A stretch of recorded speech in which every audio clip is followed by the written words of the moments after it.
He is the first opening day starter in the last 4 years, with Joe Klatt being the starter each of the last 3, of course. Colorado won the opening coin toss. The Buffaloes deferred, so Mason Crosby will kick off. Ball teed up the 35-yard line out to our right.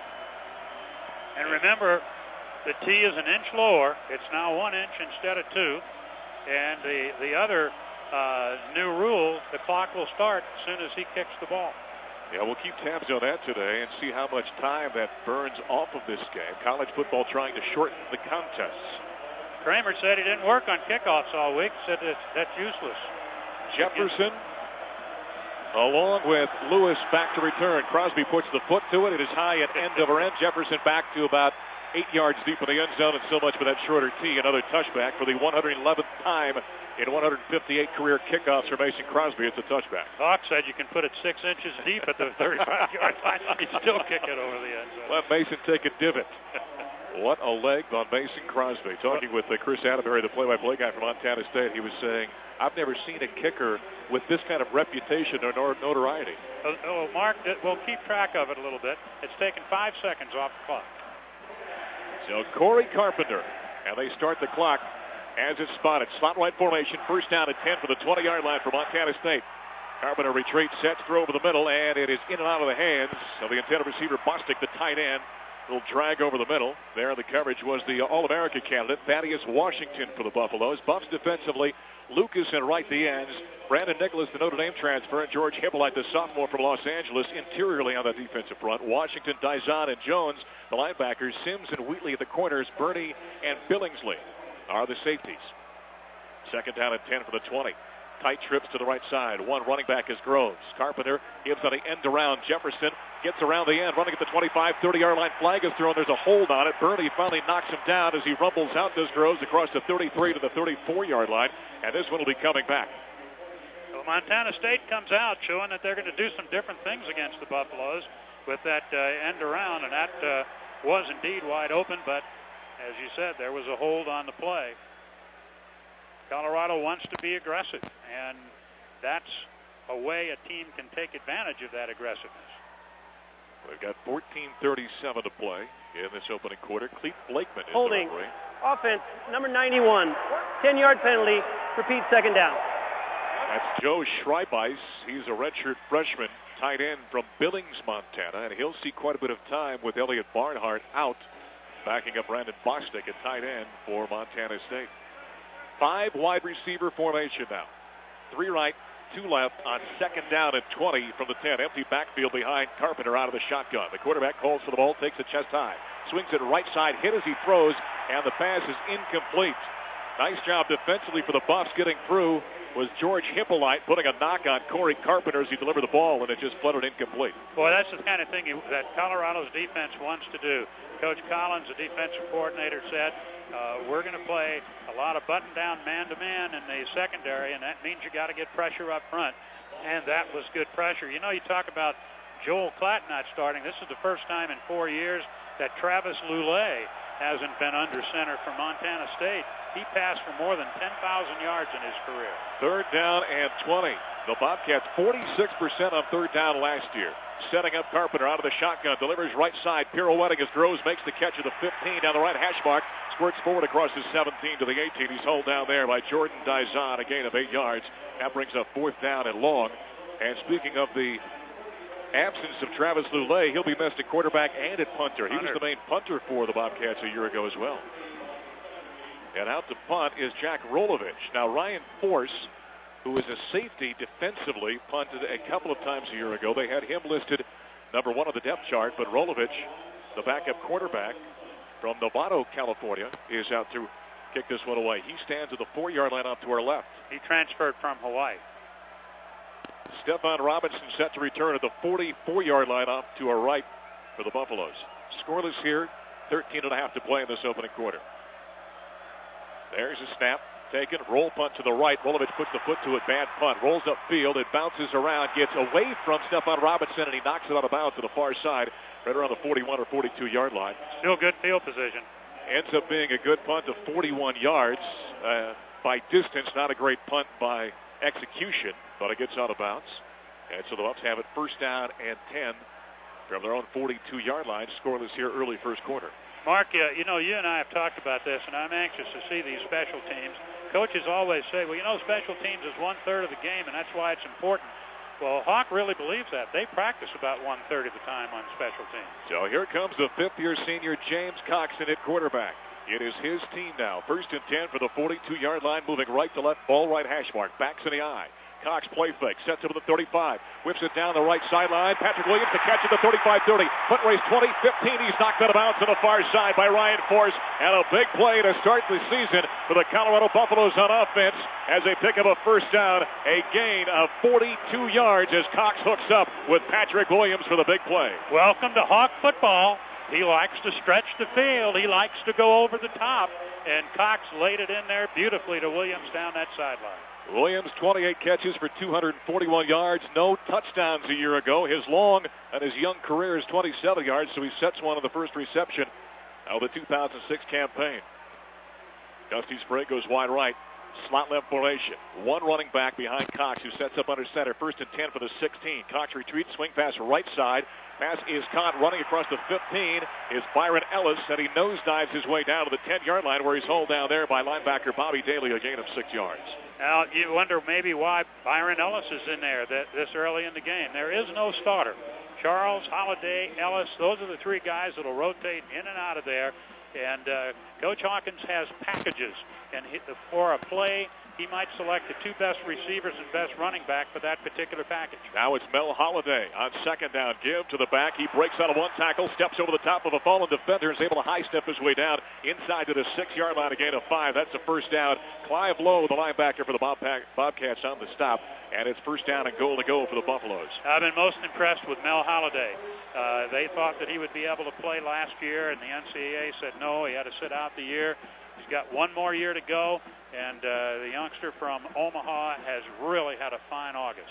Getch and Creighton, the two tight ends of the formation. On first down, goal to go for the 5-yard line. Ball right hash mark.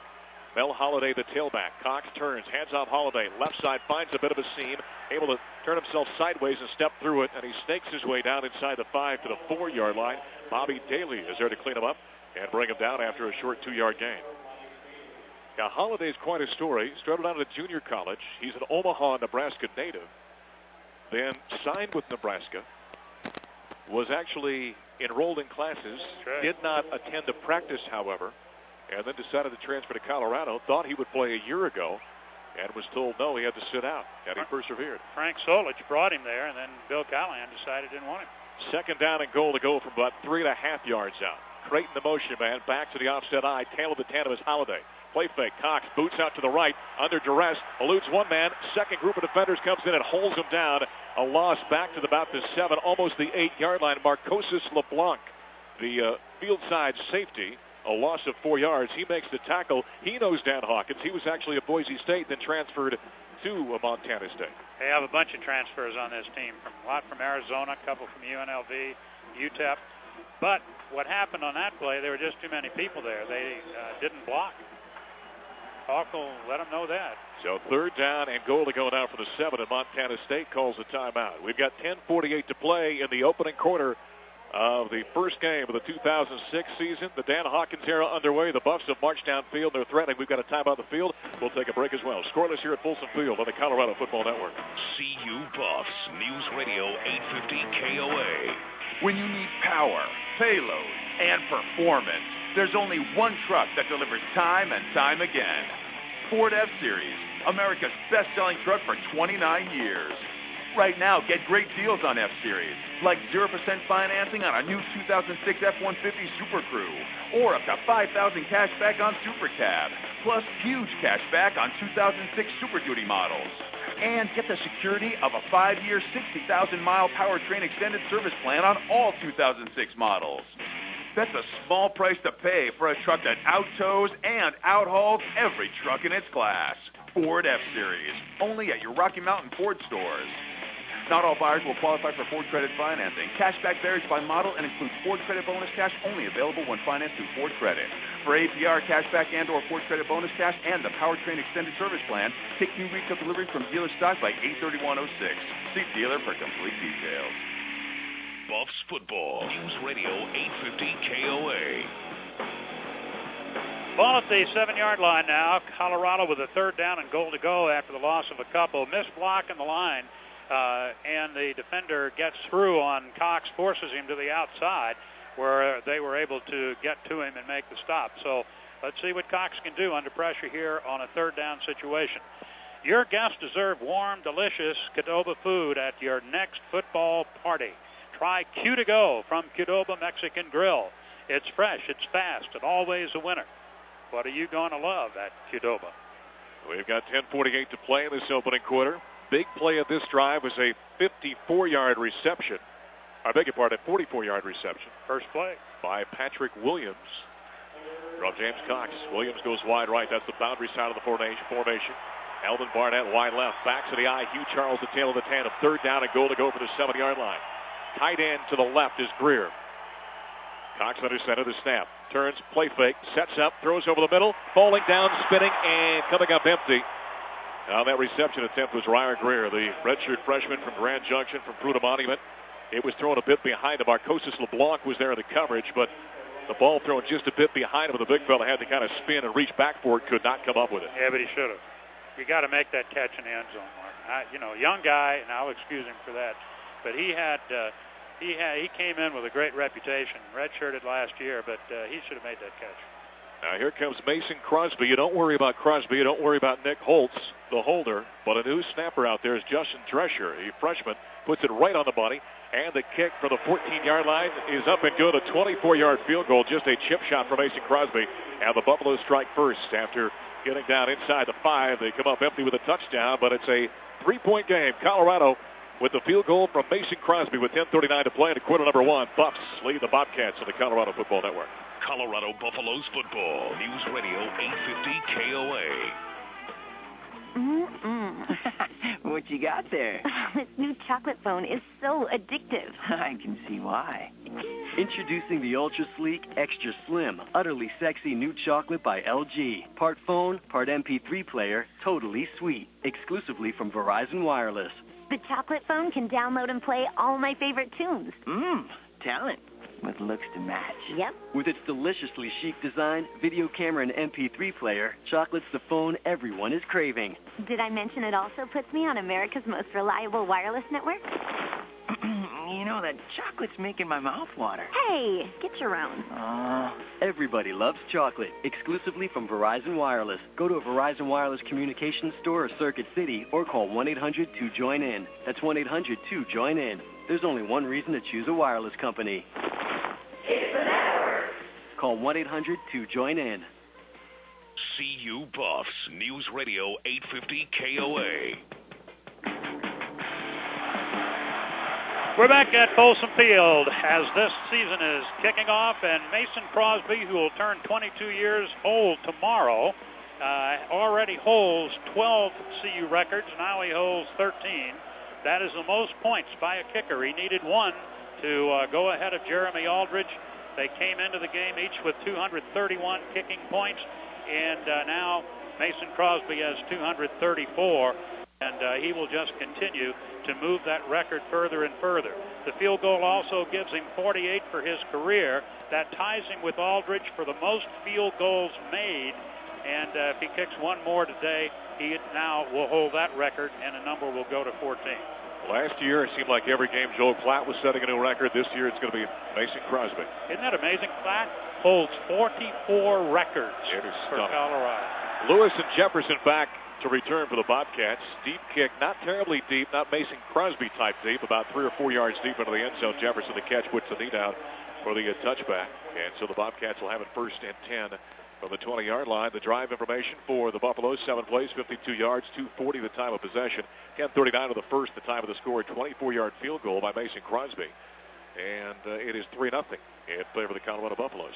You mentioned Evan Groves, their running back. He finished strong. He had 400 yards gained in the last 3 games of the year.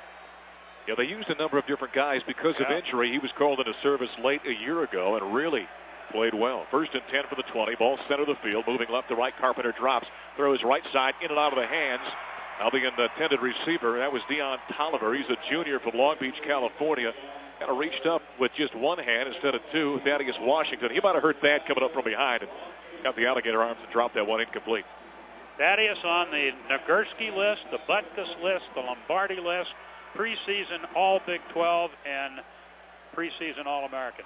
And he said, it's no pressure. Yeah, no pressure at all. Boy, here's a good one. One of the best in the Big 12. Second down and 10 for the 20. Tight twins to the right side. Hand out to Groves. He finds room off the right side. 25-30. Gets around the end. 35-40. 45-yard line. And he is hit by J.J. Billingsley and hauled down right at midfield. There is a flag on the play. But a beautiful run of 30 yards by Evan Groves, the sophomore from San Diego. Let's see what the flag is all about. Telling you what, he got out of there in a hurry and around that corner, didn't he? And the reason apparently he did is because there was a hole on the right side of that line. Because this one is coming back. Next week, the Buffaloes meet up with rival Colorado State at Invesco Field at Mile High. Holding on the offense, number 91. 10-yard penalty, replay second down. That's Schreibeis once again, his second hold of the game. So the young fella getting quite an acclimation and baptism into big-time college football after redshirting a year ago. And he comes out and gets an earful from Mike Kramer, the head coach for the Bobcats. So that moves it 10 yards back. Second down and 20 now from the 10-yard line. Carpenter turn, hands off to Groves. He runs it right up inside. He's swallowed up. And Brad Jones leading the charge for the Buffaloes. The Sam linebacker for Colorado makes the stop. A loss, or a gain rather of a yard or so. He's a sophomore from East Lansing, Michigan. And the coaching staff has really been high on him in the camp that he has had. And that's why he's in that starting lineup, Brad Jones. 9:37 to play opening quarter. Second possession for Montana State. It's 3-0 Colorado. Third down, and let's call it 18 now for the 12-yard line. Ball right hash mark. Trips left formation. Empty backfield behind the quarterback. Carpenter takes a chest-high snap, retreats, sets up, throws over the middle. Catch is made, and running is Lewis to the far sideline. 20-25, turns upfield, has some room, and he's finally knocked out of bounds across the 35 near the 39-yard line by safety Ryan Walters. And a big pickup after looking at a second, make it third down and 18. They pick up a first down with a 22-yard catch and run as they run it all the way out. They'll spot him out of bounds at right around the 43-yard line. I beg your pardon. He did step out back around the 33. That was really a nice crossing pattern there to Lewis. And Lewis was able to turn the corner and get up the sideline. That was a nice play. First down and 10. Let's go up to 34. It's got a midway in between. Slot right formation. Groves, the lone setback. Ball left, hash mark. Dropping his Carpenter. Swings it to right side. Jefferson to catch. He's hit immediately by Jordan Dizon, who slides down, holds out to the right ankle, and hauls the receiver down for no gain. Michael Jefferson, another one of these guys who transferred. He was at Arizona, and he is sort of an unknown as far as I asked Hawk about him the other day. He said, really don't know, but if he was at Arizona, he's probably pretty good. 8:49 to play. Buffs on top 3-0 in this first quarter. Second down and 10 after a very short pickup for the Bobcats. From their own 34-yard line, moving left to right. A bit of sunshine now streaming down here at Folsom Field. Snap to Carpenter, turns, hands off to Groves. He runs it up inside, runs into a number of black jerseys. He's hauled down as he's able to pull his way out across the 35 to the 37-yard line. A gain of 3 yards. George Hippolyte, the active defensive tackle for the Buffaloes, making the stop. I know it's a cut-down day in the NFL. Everyone around this part of the country keeping an eye on this game and seeing what the Broncos are going to do. Reports out that Ron Dane and Darius Watts have said that they're cut. ESPN reporting that this afternoon, so we'll have to keep an eye on that. Jefferson, along with Tolliver, go wide to the far side. Lewis, wide right. That's the boundary side of the formation. Third down and 7 from the 37. Carpenter out of the shotgun, takes the face mask high snap, retreats. Now runs to his right, has room. Jordan Dizon has a beat on him. Carpenter pirouettes away from him, runs it out of bounds, out across the 45 of the 46-yard line. A first down scamper by Corey Carpenter, and there's a late flag thrown on the sideline. Boy Dill was over there along with Brandon Nicholas, and I think there was a late hit out of bounds. Gain of 10 yards and a scamper by Carpenter. And we talk about James Cox and the big shoes he has to fill. Personal foul. Defense. Late hit out of bounds, number 33. 15 yards, first down. You know, Zim, one of the things you talked about your keys was getting rid of penalties because the Buffs are one of the worst teams in America, being penalized a year ago. And Dan Hawkins has said, you know, you can accept the offsides on occasion, the full starts, hold here and there, those kinds of things. It's the silly type penalties, the ones that you should stay away from, and that's one of those right there that he is trying to eliminate from this team. Yeah, and Walter should know better. He's a veteran player.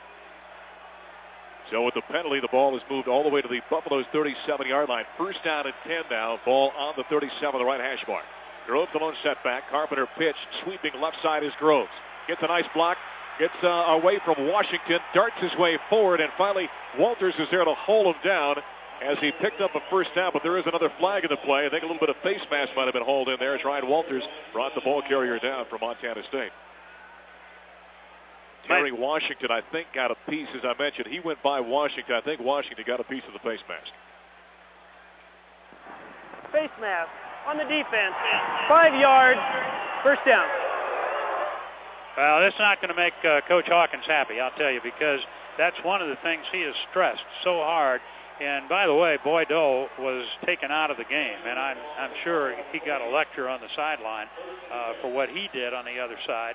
And now an inadvertent face mask by Ryan Walters. And the Bobcats have a first down at the Buffalo 20-yard line. And they get up under center. In front of quarterback Corey Carpenter. Slot wide formation. Carpenter turns, hands off to Groves. Leaps over one of his own fallen offensive linemen. Stays on his feet. And finally is swallowed up and brought down right there at the 20-yard line. Maybe a gain of a yard or so. Mo Lucas. Now the tackle for the Buffaloes. The sophomore from Denver. Went to Rangeview High School. Big kid, looks like he might turn out to be a nice player for the Buffs in the next few years. Buffs doing a good job up the middle. Not much there for Montana State, but they've really got to seal that perimeter.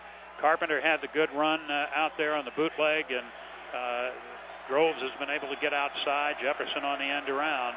So those are the things that the Buffs have to really look at, is that perimeter defense. And now a second timeout called by Montana State. Corey Carpenter, the quarterback, and Michael Jefferson, the wide receiver, were not on the same page. They continue to talk, walking all the way near the near sideline. So a timeout in the field, 6:51 to play in quarter number one. Buffs lead the Bobcats 3-0 here at Folsom Field on the Colorado Football Network. Buffs football, News Radio 850 KOA. If you want your skin to stay smooth, rosy, and pink, open an Aquafina and drink, drink, drink. If your mind is muddled, but you'd really like to think, lift up your glass and drink, drink, drink. And if you want to fit into those pants, but need your waistline to shrink, open an Aquafina and drink, drink, drink. And if your body's out of whack, but you'd like to get it in sync, open a bottle, lift up your glass, tilt back your head and drink, drink, drink. Open a bottle, lift up your glass, tilt back your head and drink, drink, drink. Drink to your health, because the more water you drink, the better you feel. So make your body happy. Drink more water. Aquafina. Colorado Buffaloes football, News Radio 850 KOA. Buffalo 3-0, but Montana State knocking on the door. That 42-yard opening play, Cox to Patrick Williams, was the longest opening play of the season in school history. And Charles Johnson has a little background on it. CJ? I'll tell you what, you're right. It was the longest in school history. I guarantee he was the only one with only 10 guys on the field as well. He only had 10 players on the field for that 42-yard play, Zim. Shall we eliminate one player next time? I'll just add another yard. Either way. You think that 10 was by design, just to confuse the defense there, Zim? Probably not. 6:51 to play, opening quarter, 3-0. Buffs lead the Bobcats. Montana State has a second down and 9 from the 19. A sustained drive here by the 1AA opponent. Ocean man is Jefferson left to right. Carpenter on the snap, rolls out to his right, flings it out near sideline. Catch is made at the 17-yard line by Jefferson. J.J. Billingsley is right there to haul him out of bounds. Ends up being a gain, short 3 yards or so for the Bobcats. J.J. just laid off of him a little bit, made sure he stayed between him and the goal line, and allowed him to catch the ball. All Copy Products for all your business imaging needs. Contact All Copy Products at 303-295-0741 or on the web at allcopyproducts.com. 6:46 to play in quarter number one. 3-0 Buffaloes. Bobcats now looking at a third down and 6 from the 16-yard line. Shy Bryce The tight end in motion. Carpenter the snap, looks to his left, swing pass out at the 20, caught by Groves. Stutter steps, and a wave of defenders comes in to help out Jordan Dizon, who tripped him up initially. And then about 3 other Buffs came in and cleaned him up. A loss of a yard on that play. Yeah, that brings up 4th down in the field goal unit for Montana State. The kicker is Jeff Hastings. He's a senior from Long Beach, California. And we talk so much, and rightfully so, about Mason Crosby. This guy is considered to be one of the best kickers in 1AA football. It does not have nearly the leg that Mason Crosby does, but he was 12 of 12 inside 40 yards a year ago. He's kicking this one just inside the 25, so about a 30-40-yard field goal attempt from the left hash mark. Snap is high, put down, kick is up, it's on the way, and it is good. And we've got a tie ball game with 5:58 to play in the opening quarter, tied up at 3 on that short field goal. One apiece, one by Mason Crosby, now that one by Jeff Hastings. We got 5:58 left, and the game is tied. Right now we're going to take 10 seconds for station identification. This is the Colorado Football Network. Colorado Buffaloes Football 2006 with Mark Johnson and Larry Zimmer on News Radio 850 KOA. Denver, Colorado. Hawks pregame speech was up. For the Bobcats, 11 plays, 63 yards, 4:35 the time of possession. And I don't know if they've officially called it a 34-35-yard field goal by Jeff Hastings to tie this ball game at 3 apiece.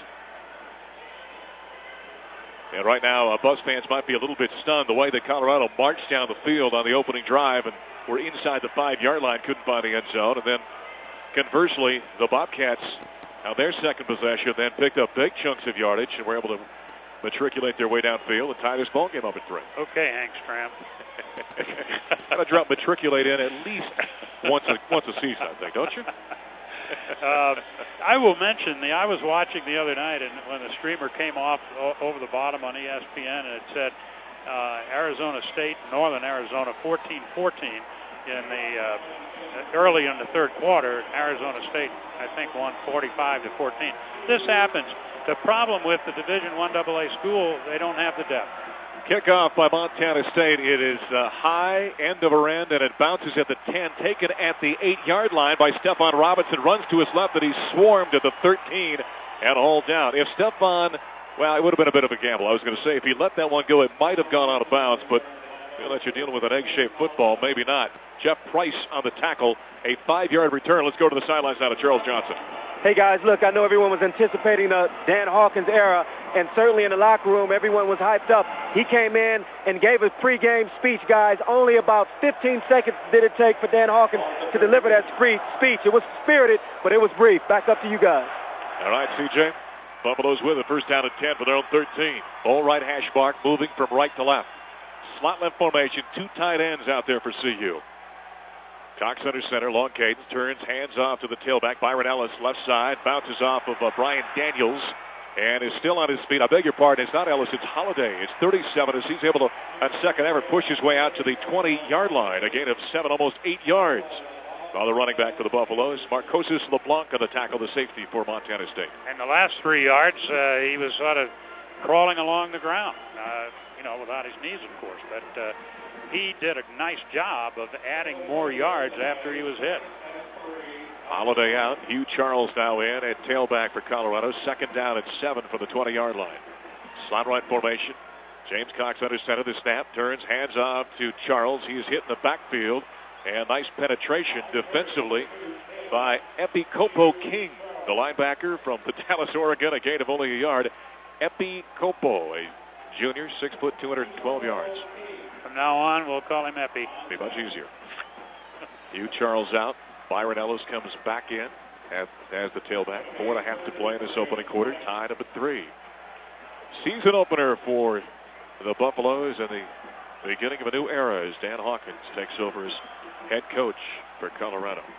2 tight end formation on 3rd down and 3 from the 20. Dan Getch now leads to the left side in motion. Handoff to Holiday right side. Bounces off of one of his own men, and a hard-running Holiday with a second effort forces his way across the 23 out to the 24, almost the 25. A first down for Colorado, a gain of 3 yards. Ryan Force, the 2-time All-Big Sky boundary side safety for the Bobcats makes the stop. You know, that's Holiday runs with a power that you really like to see in a running back. It's something really the Buffs lacked last year, except when they would use Vickers in that role, but too often they didn't do that. So 1st and 10 for the 24. Barnett and Williams, the 2 wide receivers, 2 tight end formation, 1 running back behind Cox. Play action, sets over the 16, throws it over the middle. Dan gets the catch at the 45, running inside the 40, the 35, and he's hit from behind and hauled down back at the 31-yard line. But hold the phone, don't get too excited. There is a flag back near the line of scrimmage. Corey Austin on the tackle for Montana State. That's a hold. A 46-yard gain nullified by a penalty on Colorado. Well, I like the idea. I saw that play in the scrimmage where they throw the ball up the middle of the field to the tight end. It worked in the Holding. scrimmage. Offense. Number 72. 10-yard penalty. Replay first down. Worked in the scrimmage, and it worked here. Devin Head is the guilty party, the redshirt freshman out of Corona, California. He backs up Tyler Columbus on the left side. And he's the young man that picks up the penalty. 3:45 to play, opening quarter. Tied up at 3. A field goal by Mason Crosby and one by Hastings for Montana State. The only points in the game. Tight trips clustered to the left side and 1st and 20 for the 14. Paul Creighton, the motion man. Cox under center. The snap. Turns, drop play, hands off. Hugh Charles running right side. Has one man to beat, but he's hit down around the knees and hauled down by Andre Fuller. A gain of 5 yards. Nice open field tackle by Fuller. He's a 3-year starter for Mike Kramer's Bobcats. Right now, Devin Head is playing on the right side because Columbus is still in there, and Tipton is the man who is out. 2nd down and 15. From the Buffalo 19-yard line, moving right to left. Ball right hash mark. Slot left formation. 1 running back behind James Cox. And that is Ellis. He gets the call. Left side. Spins away from one defender. Runs straight ahead out across the 23. Out near the 25-yard line. He's hauled down there. A gain of 5 yards. Tyrone Henderson, the former Colorado Buffalo. He was a Buff a mere 3-4 weeks ago. He was still here on campus. And then a violation of unspecified team rules. And he was shown the door, if you will, and made the transfer to Montana State. Dan Hawkins helped him move up to Bozeman. Yes, he did. He said he doesn't usually allow a player to go to a team they're going to play, but he said in Henderson's case he made an exception. He wasn't worried about what Tyrone had picked up. He said much different what we've been coaching from spring in terms of depth to the fall camp. 3rd down and 10 for the 24. Cox bootlegs out left, sets up, throws it down the left sideline, and diving and coming up empty. Down the left sideline was Cody Crawford. He had about 3 steps on Corey Austin, the cornerback, so he was open, but Cox just could not put it on the money. And Crawford went horizontal, dove for it, tried to come up with it, but could not haul it in. That brings up 4th down. And now we get our first look in a long time at somebody other than John Torp punting the football. Isaac Garden, the junior from Encino, California, comes out. And we'll see our first long snap by Drescher. Now, you got to remember, they knew Drescher was a great snapper. He was recruited specifically to snap. Corey Austin back to return. Snap right on the money. Garden puts the foot to it. It is high, not terribly deep, and warbling, and it bounces out of bounds on the far sideline right around the 50-yard line. They will spot it actually continuing to move all the way down the field, back inside the 45 to the 43-yard line. So not a deep kick by Isaac Garden. With 1:49 to play, it ends up only being a 19-yard punt, as they took about 7 or 8 yards away from where it initially went down to where it crossed the sideline out of bounds. So great field position for Montana State now with a $1:49 to play in this opening quarter and the game tied at 3. And Zim, you don't want to let a 1AA opponent just kind of hang around like this. Nope, you don't. Slot right formation. As Carpenter turns and hands off to Evan Groves, he finds little room off the left side as Thaddeus Washington tries to pull the ball out of there. And there might have actually been a fumble, and they scrambled down there, and Montana State came up with it. Thad he wasn't actually part of the tackling group there, but he reached in and pulled the ball loose. Ends up being a gain of 3 yards. You know, on Thursday, after that luncheon, Thaddeus was standing there with former great linebacker that the Buffaloes had, Canavis McGee. And you think of Thaddeus as being big, and Canavis dwarfed him. Boy, Canavis is a big, big man. Holy cow. Second down and 7 for the 40. Carpenter, quick drop, looks over to his left, rifles it out there. Jefferson, a catch, has one man to beat, and he is grabbed around the ankles and hauled down, but it is a first down on the reception by Jefferson. Chappelle Brown, the freshman, makes his first collegiate tackle.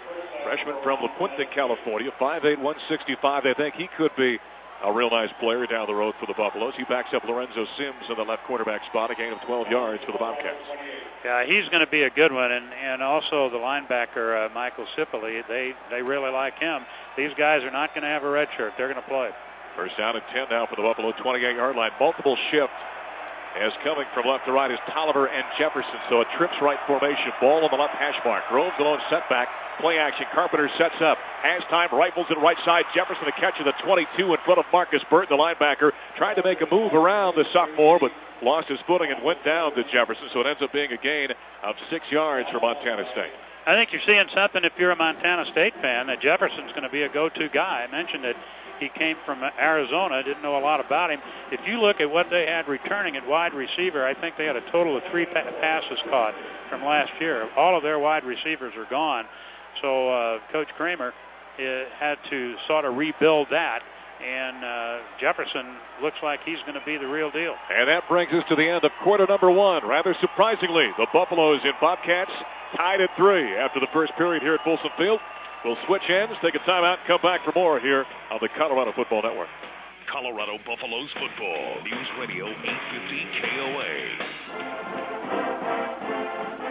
Looking for the perfect CU insignia to wear or take to the big game? The CU Bookstore is a place for you. Shop online at cubookstore.com. Great merchandise, a great selection, and best of all, you support the university. We're your official location for CU merchandise. Whether you visit us at the University Memorial Center or online at cubookstore.com. The CU Bookstore, where your dollars stay on campus. Students can count on good reading and science skills to take them far in life. Who understands this better than IBM? That's why they sponsor the Read with the Buffs and Try Science programs. Through Read with the Buffs, CU student athletes visit schools to get kids more interested in boosting their reading skills.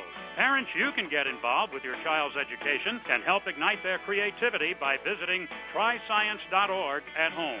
Read with the Buffs and tryscience.org. IBM connects with kids. Whether you're cheering on the CU Buffaloes, visiting your student, or enjoying a getaway in Colorado, the Omni Interlochen Resort invites you to the only 4-star, 4-diamond resort in the Denver metro area. Experience the perfect getaway located off Highway 36, adjacent to the Flatiron Shopping Complex and 7 miles from the Boulder campus. The Omni Interlochen Resort is home to a 27-hole championship golf course. It also features a heated outdoor pool, spa and fitness center, elegant dining, and the tap room is the perfect place to watch the game. Call 1-800-THE-OMNI today and ask about our special rates and weekend packages to start planning your next getaway. CU Buffs, News Radio 850 KOA.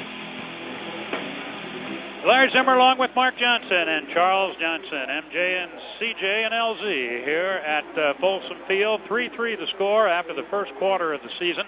And don't be too worried about that. As we said earlier, just to complete the point, Montana State, a Division I AA school, as Hawkins was saying all week, you know, they can put some good players up on the front line first unit. They just lack the depth. So as this game goes on, you would hope or suspect that a deeper Colorado team would begin to take effect. We shall see. One thing, you've seen what Hawkins' offense, when he talks about going over the top and going for the big play, we've had a couple of them here today. One of them, however, was called back. So now it's up to the defense to show that they are the leaders of this team. Well, we start this second quarter. Montana State second down and 4 from the 22 in Buffs territory. Carpenter being chased from behind, and he's hammered down. A sack by Abraham Wright. Abraham Wright came charging in for the defensive right side. Maybe a bit of help from Brandon Nicholas, the Notre Dame transfer. He brought him down for a sack and a loss all the way back to the 27-yard line. Ends up being a loss of 5 yards. Let's go down to the sideline. A guy doing something about sacks. Well, getting sacked was CJ, but the guy doing the sacking was Canavis McGee. CJ? About that. Here's a guy who knows a lot about sacking quarterbacks, Canavis McGee. Canavis, not very familiar scene there for you, huh? Yeah, this is new to me. This is the first time I've actually been here at CU for a home game. We're going to go back to this play. We'll come back to you after this play here. 3rd down and 9. Scrambling Carpenter under duress. Throws it wildly out of bounds. Down the left sideline. He took a heck of a shot by Abraham Wright and Jordan Dizon. And that brings up 4th down. And so once again, back down to C.J. Kanavis. That's right, Kanavis. All-American linebacker Kanavis McGee. McGee, you were just about to mention the fact that the last time you were in this stadium, you actually played for the Colorado Buffaloes. How does it feel to be back cheering your Buffs as a fan now? Hey, I'll tell you what, it's been about 15 years since I've been back here, and I tell you, I've never seen the other side of the fence. But right now, it looks pretty exciting. The guys are playing well. I'm glad to be back. You know, a lot of people say that you could probably still play. You look extremely good. How much are you weighing in at these days, McGee? I can't believe you just asked me that question. Does weight mean anything? I'm about 285 right now. I'm about 30 pounds away from my actual weight. I don't know what people are seeing. You know, looks can be deceiving. That's a 300-pound Kanavis McGee. Back up to you guys. Oh, man. Watch out. While the fellows were talking down there on 4th down, a 44-yard field goal just barely by Hastings once again gives Montana State the lead 6-3 with 14:08 to play in the second quarter. So the Buffs trailing by a field goal. We come back after this on the Colorado Football Network. Buffs Football, News Radio 850 KOA. How are you? Please, sit down. What's the reason for your visit? Well, Doctor, I need to ask you about something that I've been feeling lately. Go on. Doctor, you see, every time I drink Pepsi, I start hearing this. It's here in my head, and it seems like it's coming from inside of me. And then I start feeling an urge to dance and jump, and a strong sensation of happiness fills my whole body. What else? You know, I take a sip, and suddenly, my hips start shaking, my feet start sliding, and it happens when I'm with my friends, at school, out in the street, at my granny's house, even when I'm at the movies. It happens everywhere. Tell me, what is it? What is going on? Well, I know what your problem is. Yes? You're out of tune. The song goes like this.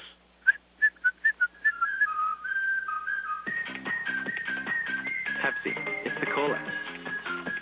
Colorado Buffaloes football. News Radio 850 KOA.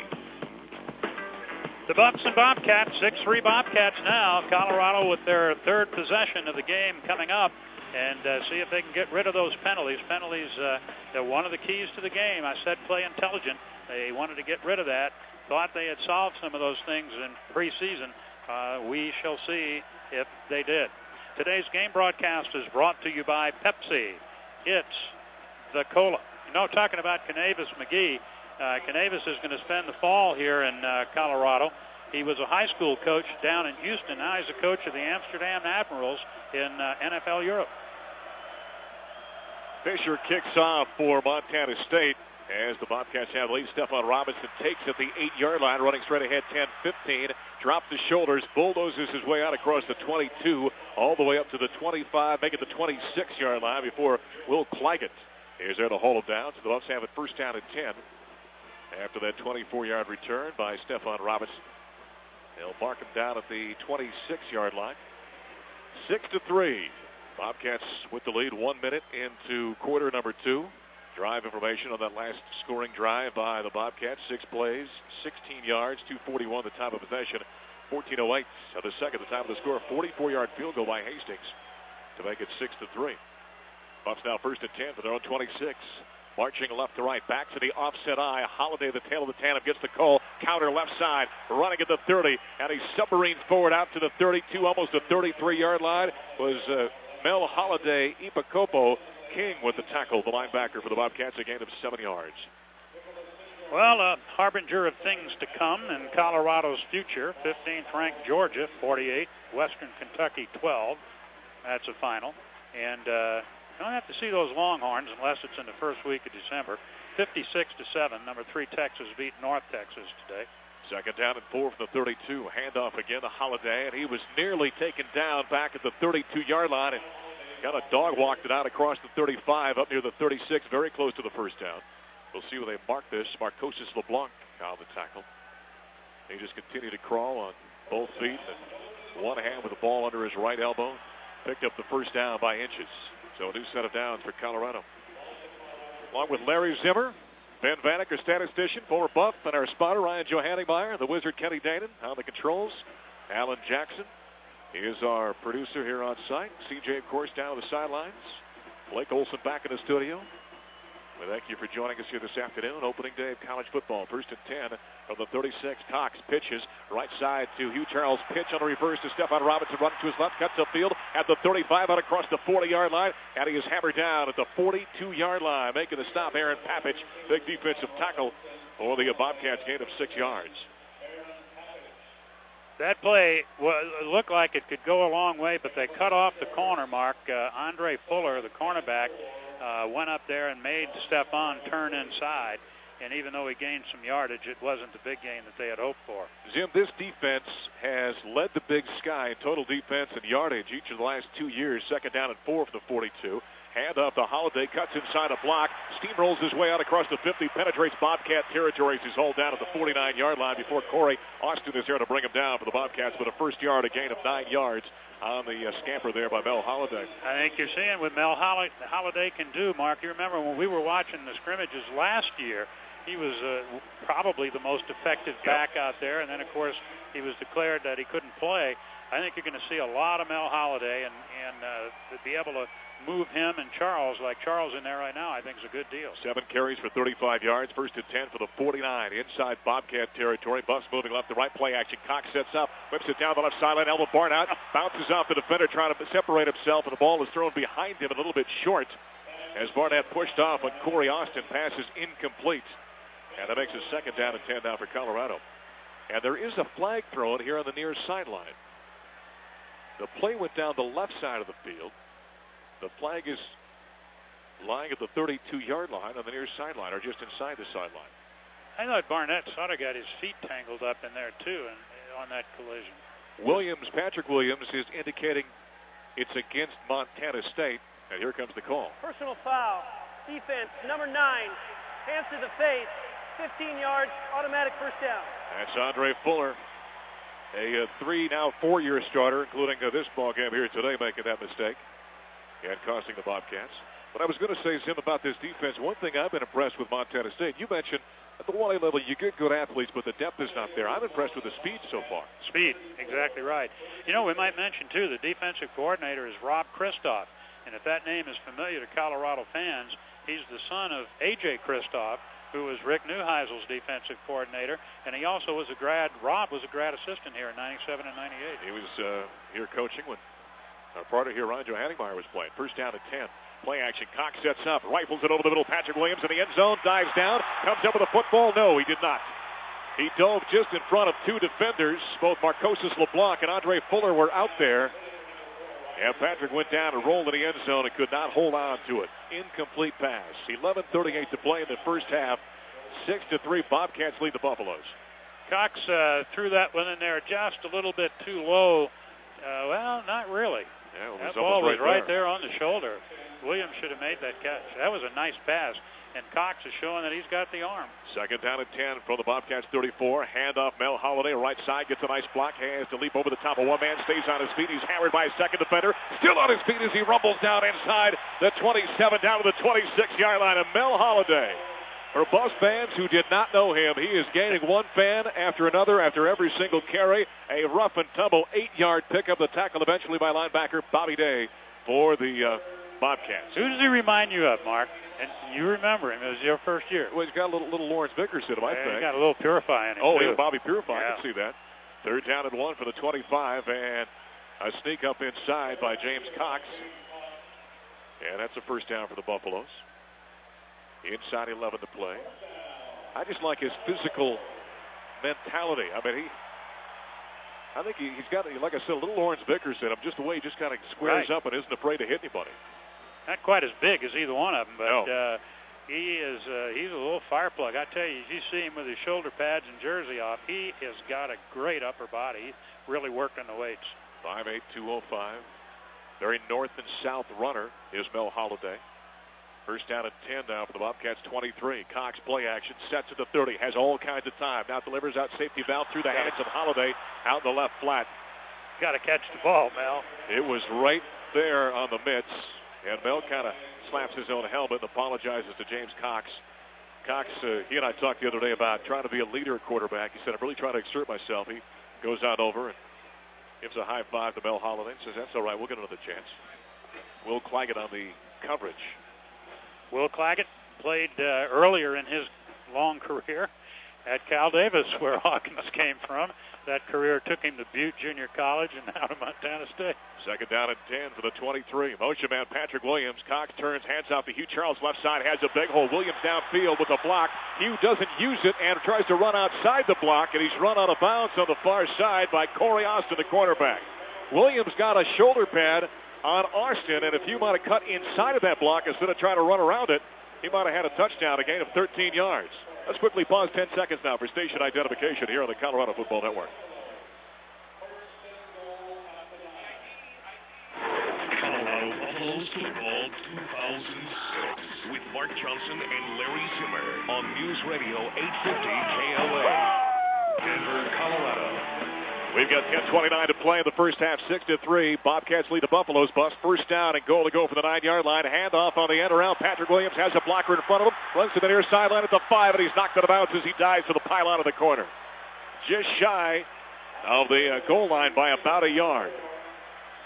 And so that brings up second down and goal to go after an 8-yard pickup on the end around by Patrick Williams. I tell you what, you talked about the speed in this team, and that was a good indication of it right there. I thought that was a touchdown.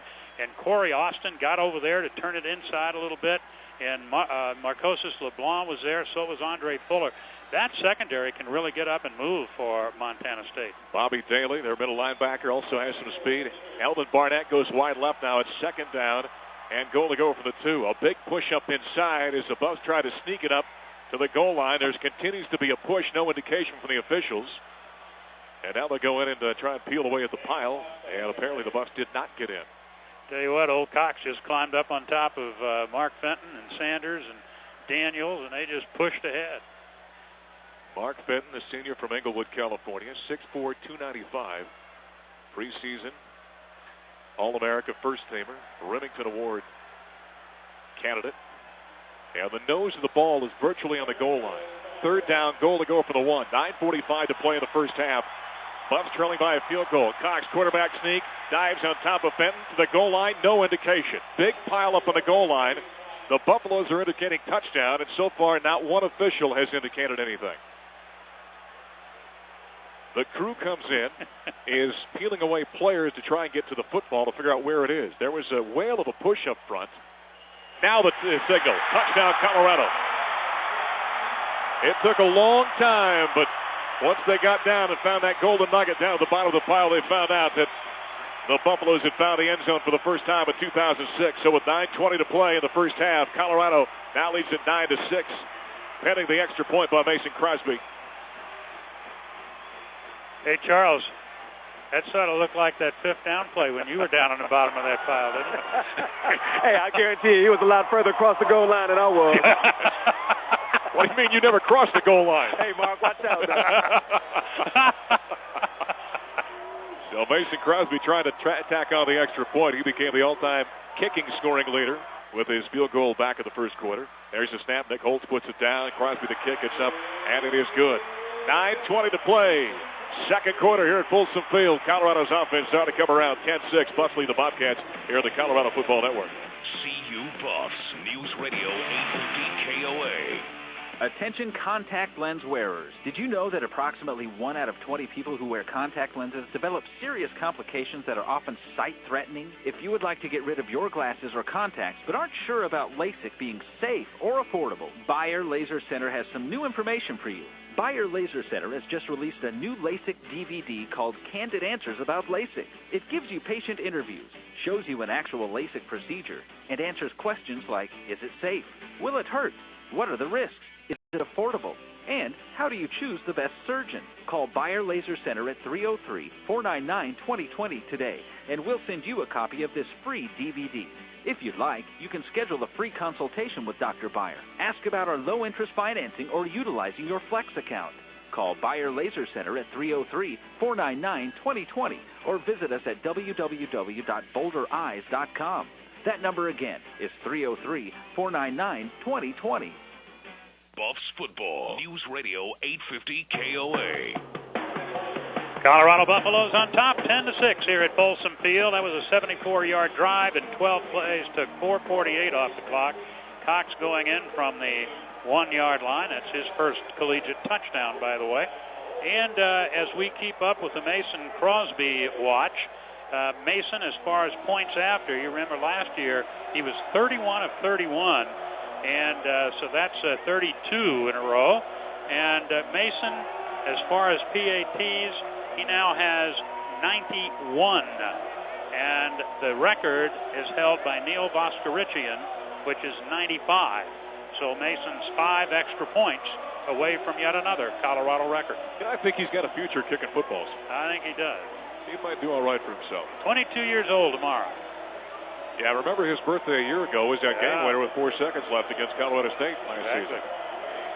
Probably won't top that tomorrow. You never know. I guess we may never find out. Jefferson and Lewis back to return. Crosby kicks off from our left to our right, high and end over end. His first 2 win for touchbacks. Jefferson takes this one at the goal line, running up the right side across the 10. Stutter step in traffic now. Darts forward across the 20. And he's hauled down on a whale of a hit by the Buffaloes at the 23, almost the 24-yard line. Joe Sanders made a nice knock on Jefferson as he hauled him down after a 23-yard return. Here's your drive information for Colorado. 12 plays, 74 yards, 4:48 the time of possession, 9:20 of the second the time of the score.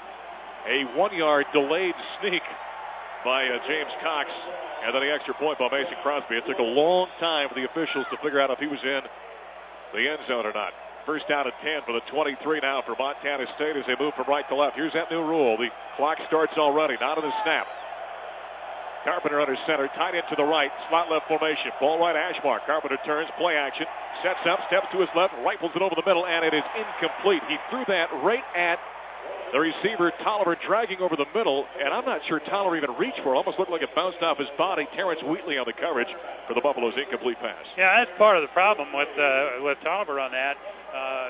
He was well covered there, and also they flushed out Carpenter. Carpenter really threw off the back foot. He was not really set in throwing that ball, and it was created by the pressure up front. George Hippolyte created the pressure, and George, he might be a little bit undersized at 6'2", 285, but he's using his speed and creating some issues in there interiorly for the Bobcats. You bet. Abraham Wright has done the same thing. Second down at 10 for the 23.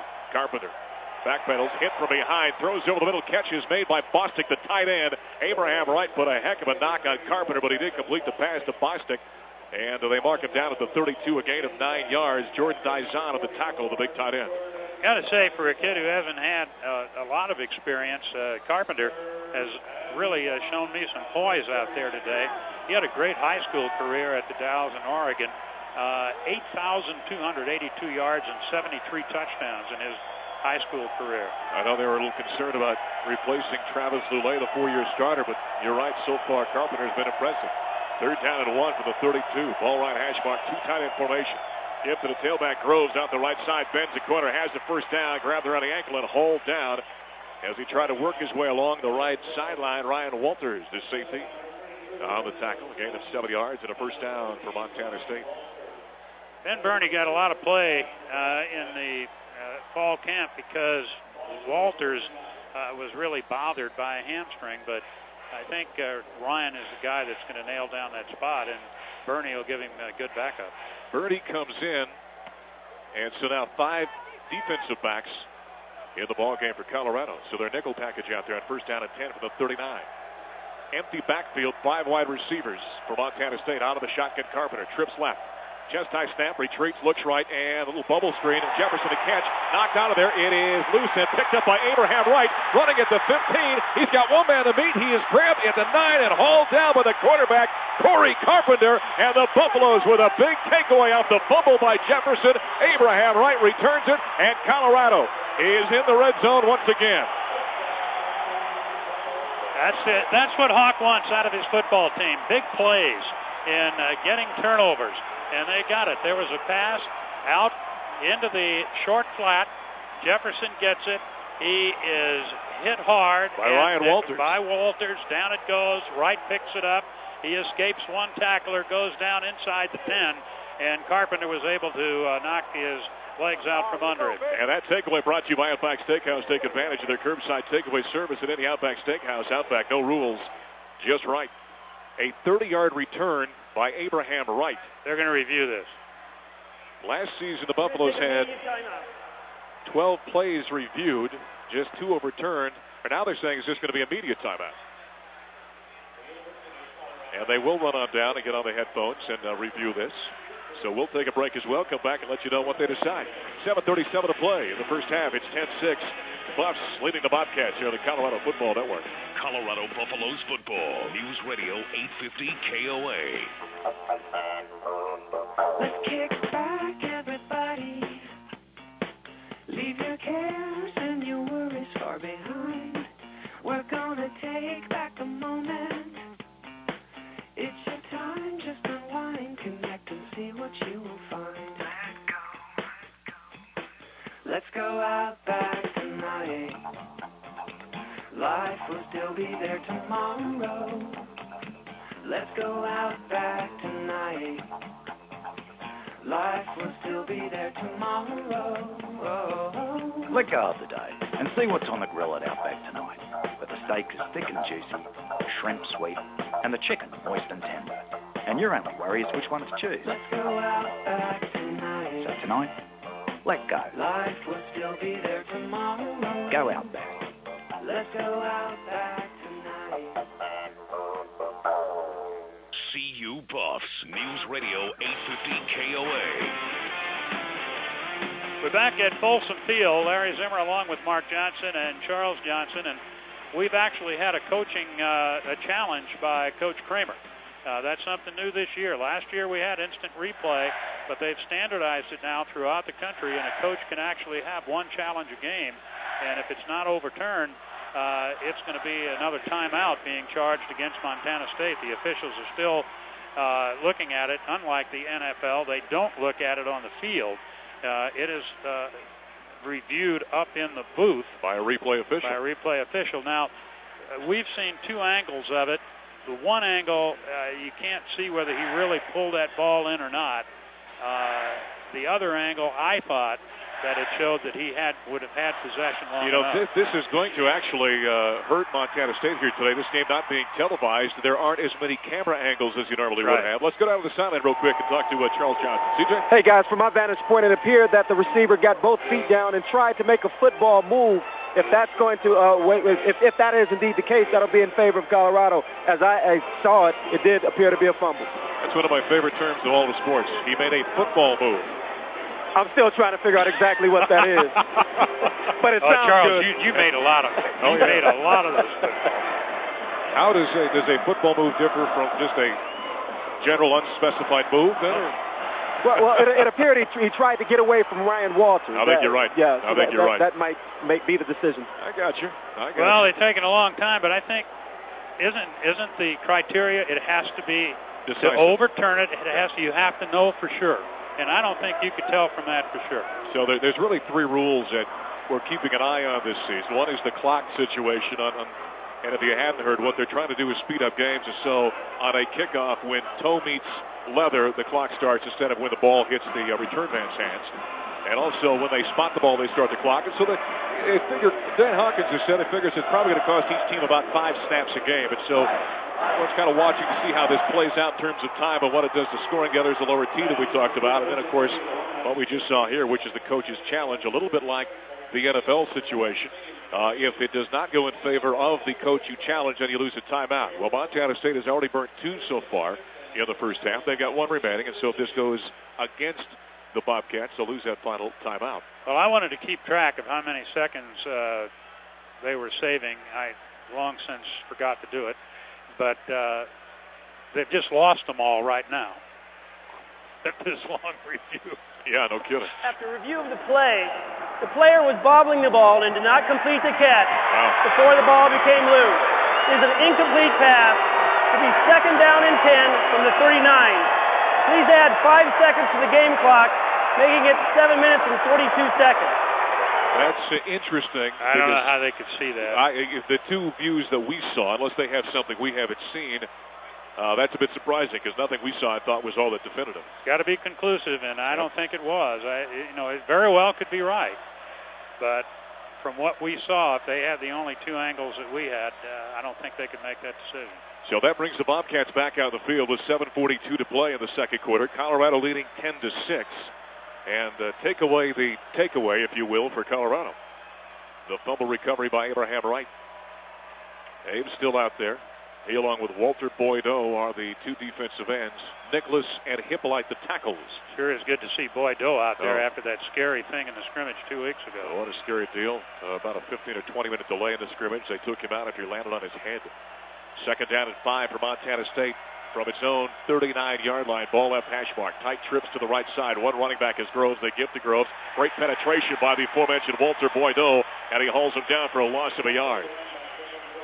Good-looking ends on this defensive front for Colorado. There are question marks interiorly, but with depth, with only Nicholas and Hippolyte being the two guys that look like they'll get primary action there. But, boy, the defensive ends with Abraham Wright and Bo Lucas and Alonzo Barrett, Walter Boydo, and Alex Ligon, even though he's not playing today. But there is some depth and some speed and athleticism with those defensive ends. Boy, there's no question about that. And so far today, Hippolyte and Nicholas have played very well, but they might find themselves playing a lot.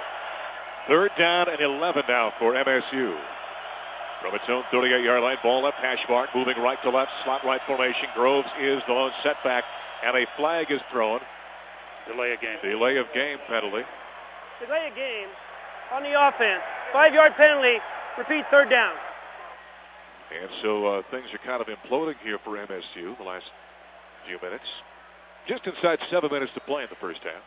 You know, we ought to mention Bobby Anderson will be with us on a couple of broadcasts this year, and our congratulations to him. I know we've all already congratulated him, but we'll remind everybody he's being inducted into the College Football Hall of Fame. And as far as I know, he'll be honored later this season here at Coastal Field. Third down at 16 following a penalty from the 33-yard line. Shotgun snap to Carpenter. Play fake. Sets up, rears back, rifles it down the right sideline. Pirouetting going up high is Tolliver. Out in the right flat around the 35, make a 45-yard line. He could not come up with a nice coverage applied by Terrence Wheatley for the Buffaloes. That brings up fourth down. And now the punter, Ryan Force, comes out to pump this one away. Rolovich punted the first time. And now Ryan Force, who's a defensive back, senior from Lake Oswego, Oregon, is out to kick it away as he stands back at the 22-yard line off to our right. In last week's scrimmage, Stephon Robinson returned 2 punts for touchdowns. He had one last year of 86 yards.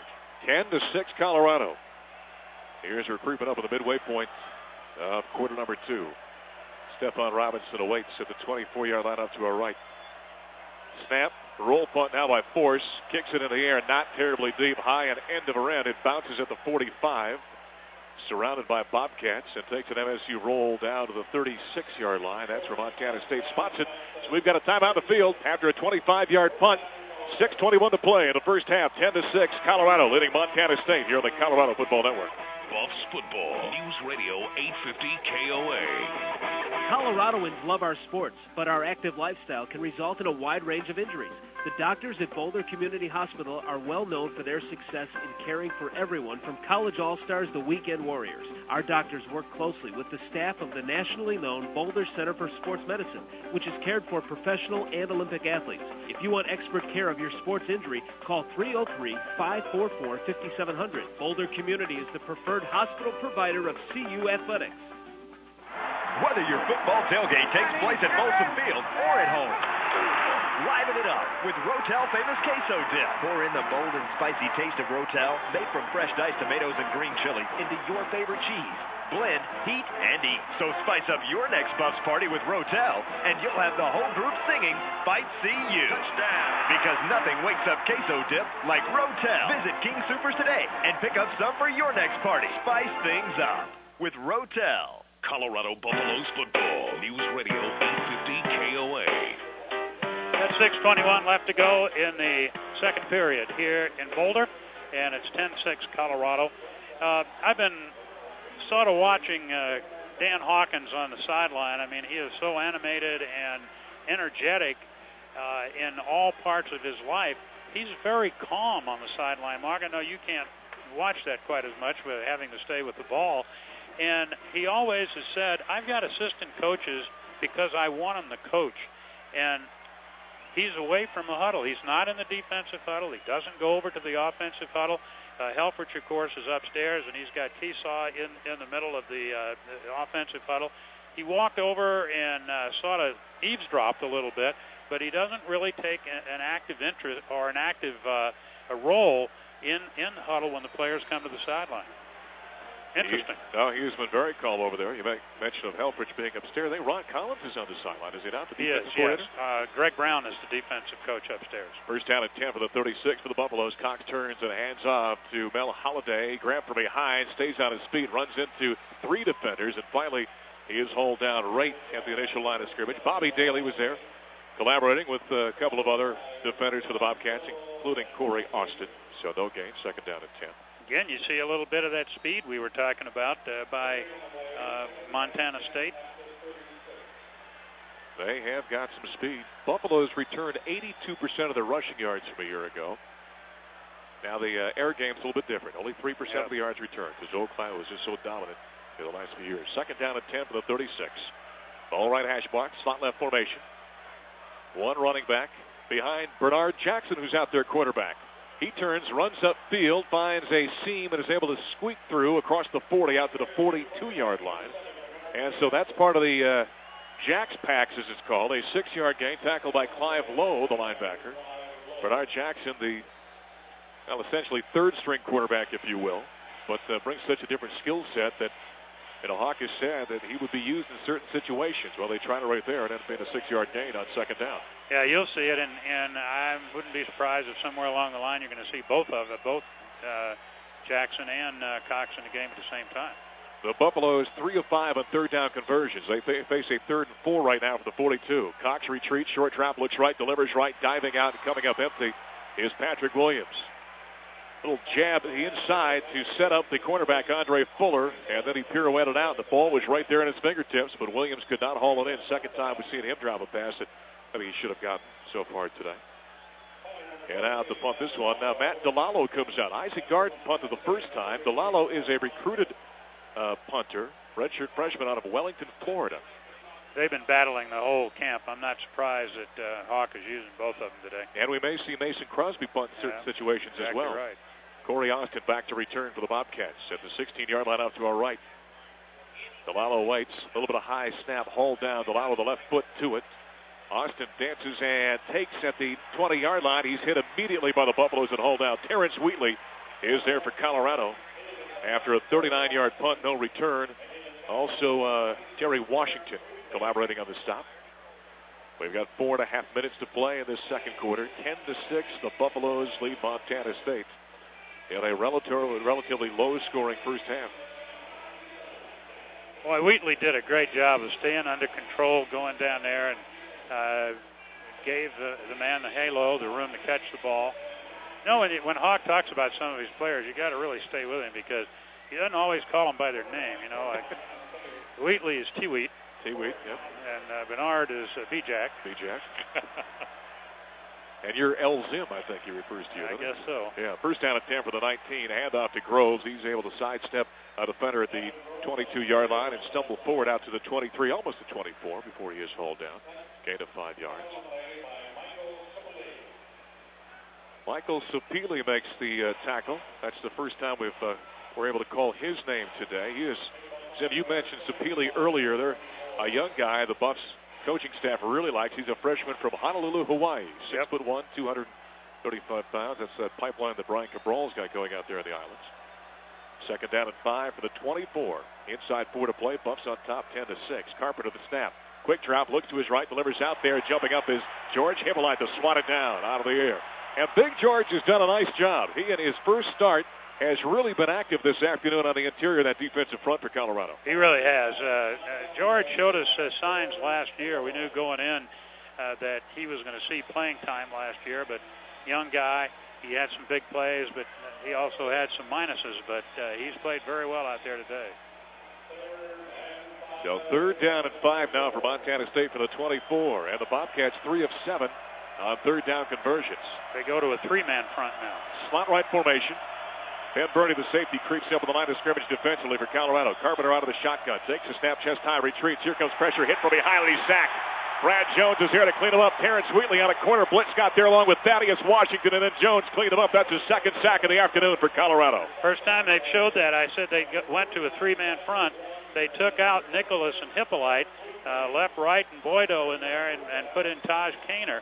And that opened up another man in the secondary, and you got that corner blitz, and it was a big play. Taj Kaner, the redshirt freshman out of Cherry Creek High School here in the metro area. What did he put on, 25 pounds? 25, almost 30 pounds. I talked to him on Thursday. I said, what did you eat? And he said everything. 8,000 calories a day. Yeah. He said it hurt at times to eat that much, especially in the wallet. I try not to eat 8,000 a week. Stephon Robinson back to return at the 43-yard line out to our left. There's the punt by Rolovich and a flag and a stoppage of play. 2:48 to play in the second quarter, 10-6. Colorado with a 4-point lead over Montana State. What do you think of that, Dr. Vanek? Could you eat 8,000 calories a day? You come close. Oh, I was going to wait a second. Hey, I saw him belly up to the food down in the media room before the game. There was at least $6,000 that went down right there. Each one of those hot dogs has got to be worth about $1,000. Offside defense, number 98, 5-yard penalty. Repeat, 4th down. All right, so since it was 4th down and 12, that makes it 4th down and 7 as they move the ball up. And so Rolovich will get another. Do you have something, CJ? And Stephon Robinson moves himself up to the 42-yard line. And so Montana State will kick it away once again. 10-6. Buffaloes with the lead. Rolovich awaits. Second time he punts in the afternoon. Low snap off the shootout, puts the foot to it. He had Crawford in his face, nearly blocked it. This went down the right sideline, bounces inside the 40, and takes a Montana State roll and continues to roll inside the 35 all the way down to the 31-yard line. Ends up being a nice punt of 47 yards by Rolovich. And that's where the Buffaloes will have it. First down and 10 for the 31. I don't think they want to kick that thing to Robinson. No, I don't think so. They've been trying their best to keep it away from him. Going back to what we talked about a while ago, where the coaches and this new staff are. Upstairs for a ball game, offensive coordinator Mark Helfrich, running backs coach Darian Hagen, secondary coach Greg Brown, and then some of the assistants, the grad assistants and technical assistants. On the sideline, along with head coach Dan Hawkins, is defensive coordinator Ron Collins, linebackers coach Brian Cabral, Chris Strausser, Eric Cuson, Romeo Bandison are all on the sideline. So that's the way that Hawk splits up his coaches. First down at 10 for the 31. Cox all kinds of time. Now sets the screen up, dumps it left side. Hugh Charles has all kinds of room. Running at the 40, up the far sideline. Grabbed from behind now at the 47-yard line. It's swung out of bounds. On the Buff side of the field, the tackle eventually by Andre Fuller, but that screen was set up, and there was no one in front of Hugh Charles for quite a ways. A pick of 14 yards before Fuller made a nice recovery to get out there and make the stop.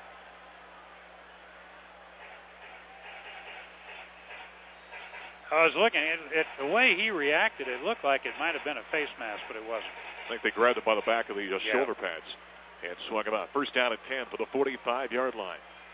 Twins to the right side. Backs and a straight eye. Hugh Charles, the tail of the tandem. Williams now in motion through the backfield from right to left. Cox to snap. Turns play action. Sets up. Here comes pressure. Runs away from the defender. Hit from behind as he throws. And the ball was swatted down. Tyler Palomas jumps on it, but it was incomplete. Nice penetration by Clive Lowe. He just came blowing it off the defensive right side. Got in the face of James Cox. Cox sidestepped him once, but as he went to throw the football then, Owens reached out and got a piece of the arm. And Colonnay also was through there off the defensive end position. So between Lowe and Colonnay, Cox didn't have much of a chance there. Passing so far this afternoon, Cox is 3 of 9 for 63 yards. He's had a couple dropped. Second down and 10 now for Colorado. Leading 10-6 here late in the second quarter. Slot right formation. Mel Holliday, the lone setback. Offset to the right. Cox retreats. Here comes pressure again. He steps up in the pocket. Runs away from one defender. Now second wave. And he's hit and the ball pops loose. It's on the carpet. And there's a big pile up at the 35-yard line. Right now Montana State's players say they have the football. And our referee steps back and says no. It's still Colorado's ball. Clete Blakeman makes the call there. Buff offensive line got to do a better job. These Montana State guys are just pouring through there. Last two plays, Cox has not had no chance at all, Mark, to do anything with the ball, and you can't put that on him. That's just the guys up front. And I know that Chris Strausser thinks that this is the strength of that offense, that veteran offensive line. But so far today, they've struggled a little bit. Loss of 9 yards. Third down and 20 now for Colorado from its own 35-yard line. Trips right formation. Holliday, the lone setback behind Cox, who's up under center. Mark Fenton takes a snap, 5-step drop, sets up at the 27, rifles it left side, coming back, making the grab at the 46-yard line, and being hauled down from behind was Patrick Williams. Andre Fuller on the stop for the Bobcats. That just gets Colorado back to the initial line of scrimmage again of 10 yards. So that brings up 4th down and 10 yards to go now. We're going to see Mason. Who are they going to bring out here? Looks like they're going to bring Isaac Garden out to punt this one away. Very seldom do you have a guessing game when the punter comes out, but as they continue to work their way through. And I thought he'd let Mason kick a field goal here. That would have been a whale of a field goal. He said he's going to let him kick one from 70, so why not 75? There you go. 44 seconds, high snap, hauled down by Garden. He puts the left foot to it. It's a whale of a kick. And waiting on it, and making the fair catch signal was Corey Austin, as he was able to haul it in right around the 17-yard line. A 38-yard kick by Isaac Garden. Let's quickly pause 10 seconds now for station identification here on the Colorado Football Network. Colorado Buffaloes Football 2006 with Mark Johnson and Larry Zimmer on News Radio 850 KLA, Denver, Colorado. Still with 35 seconds remaining in the first half. It is 10-6 in favor of the Buffaloes, but Montana State has it first and 10 from its own 17-yard line. Today's Women's Sports Report brought to you by State Farm. Like a good neighbor, State Farm is there. CU women's soccer team hosting the Colorado Classic this weekend. Buffs take on Mississippi tomorrow afternoon at 1 o'clock at Frenton Field. And Thursday, the CU volleyball team returns to the Coors Event Center to face the Bearcats of Cincinnati at 7 o'clock. Women's sports schedule brought to you by State Farm. Like a good neighbor, State Farm is there. Now I got a timeout in the field. Yep. I assume Montana State. I didn't. Well, and the Buffaloes called the timeout. Buffaloes called it? Okay. Now what's interesting about that is 7 seconds, and this goes back to that rule change that we talked about. There was 7 seconds just burnt off the clock there because the ball was spotted. They started the clock. Colorado called the timeout, so 5 seconds. They're making 7 seconds, I beg your pardon, burnt off for the Bobcats to utilize. Coming up at halftime, we'll recap the first half. We'll check scores from around the Big 12, the region, with Blake Olson back in our network studios. We thank you for joining us this afternoon here in the Colorado Football Network. Our flagship, of course, News Radio 850 KOA in Denver. Also in Alamosa. Neil Hammer, the general manager, KALQ 94.5. Steamboat Springs, where Tom Palmer's running the show. KBCR, AM 1230. And our friends down in Pueblo as well with Moline Greenwood Company at KGHF, AM 1350. All part of the Colorado Football Network. You know, you might wonder why the Buffs did that. And my thought is they had all their timeouts remaining. They might like to, take a timeout after every play, try to force a punt, and maybe have an opportunity at a long field goal. So first down at 10 for the Bobcats. Wishful thinking. From their own 17-yard line, Carpenter turns hands off to Groves, and he is swallowed up off the right side. Yeah, you see they're going to take another one here. A gain of only a yard. Brandon Nicholas with Notre Dame transfer on the tackle. So the Buffs call the timeout. The problem is they got third down to put up with. And they're not going to have another timeout to call on third down. No, that's right. That's right. So this is second down. They've got one remaining after burning the first two. Good thinking, good strategy, but it seems to me that unless they can really stop this up, they're going to give Montana State the opportunity to run out the clock. They did tack a couple of seconds on prior to that last snap. I'm still trying to figure out, exactly how that's all working and where they determine to start the clock, where they determine not to start the clock, or why add time back on. I think it is going to shorten games. What pans out in terms of how it affects games offensively, in terms of the scoring, is going to be interesting to watch over the first couple of weeks of college football. I think you're going to have to wait and get the comments from the coaches. 29 seconds remaining in this first half. Handoff to Groves once again, and he has hammered down Ryan Walters, leading the way for the Buffaloes, along with Thaddeus Washington. A gain of a yard on that carry by Evan Groves. And that brings us to 24 seconds remaining. But now the problem is it's going to be third down if you stop them up. How do you get the clock stopped now? You know, one thing that may happen, I know you and former coach Gary Barnett were talking about this recently. One area may affect things now because of the fewer snaps. And as I said earlier, Dan Hawkins says the best guesstimates at this point in time are that each team may lose 5, maybe as many as 6 offensive plays a game, maybe between 12 and 15 snaps overall combined. So maybe instead of deferring many times as they begin to figure this whole thing out, maybe they take the ball to begin with to ensure more snaps by the time the game's over. Although Colorado did not do that. No, the Buffs did not. Yeah. Speaking of Gary, he's joining our group. He's going to be on Sports USA Radio Network as both a college and an NFL analyst. He's got Oklahoma and Washington next week, followed up by the Broncos and Kansas City. He is coming to the dark side, you're saying. 25 seconds remaining in the first half. 10-6. I didn't say that. Lead the Bobcats, and now in a safety formation. Carpenter takes a snap and puts the knee down. And that should bring us to the end of the half, which it does. So the offense was not plentiful here in half number 1 to open up the Dan Hawkins era, as it's a 10-6 after 2 quarters. But such is the ebbing and flowing and rough spots that you have when you have a transition and a team of young men trying to learn a new system.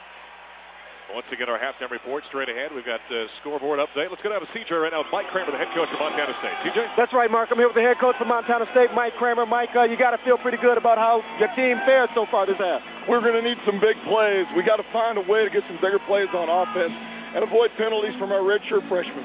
All right, Coach. Good luck in the second half. Thank you very much. All right, guys. Back up to you. All right, there's the head coach of the Bobcats. 10-6, the Buffaloes lead Montana State after 2 quarters here at Folsom Field. We'll take a timeout. We come back and continue after this on the Colorado Football Network. CU Buffs, News Radio 850 KOA. Diet Pepsi presents a light, crisp, and refreshing look at new music genres, like hip-hopera. Rolling with my homies, checking out the clubs, got the bling-bling baby, and I'm looking for love.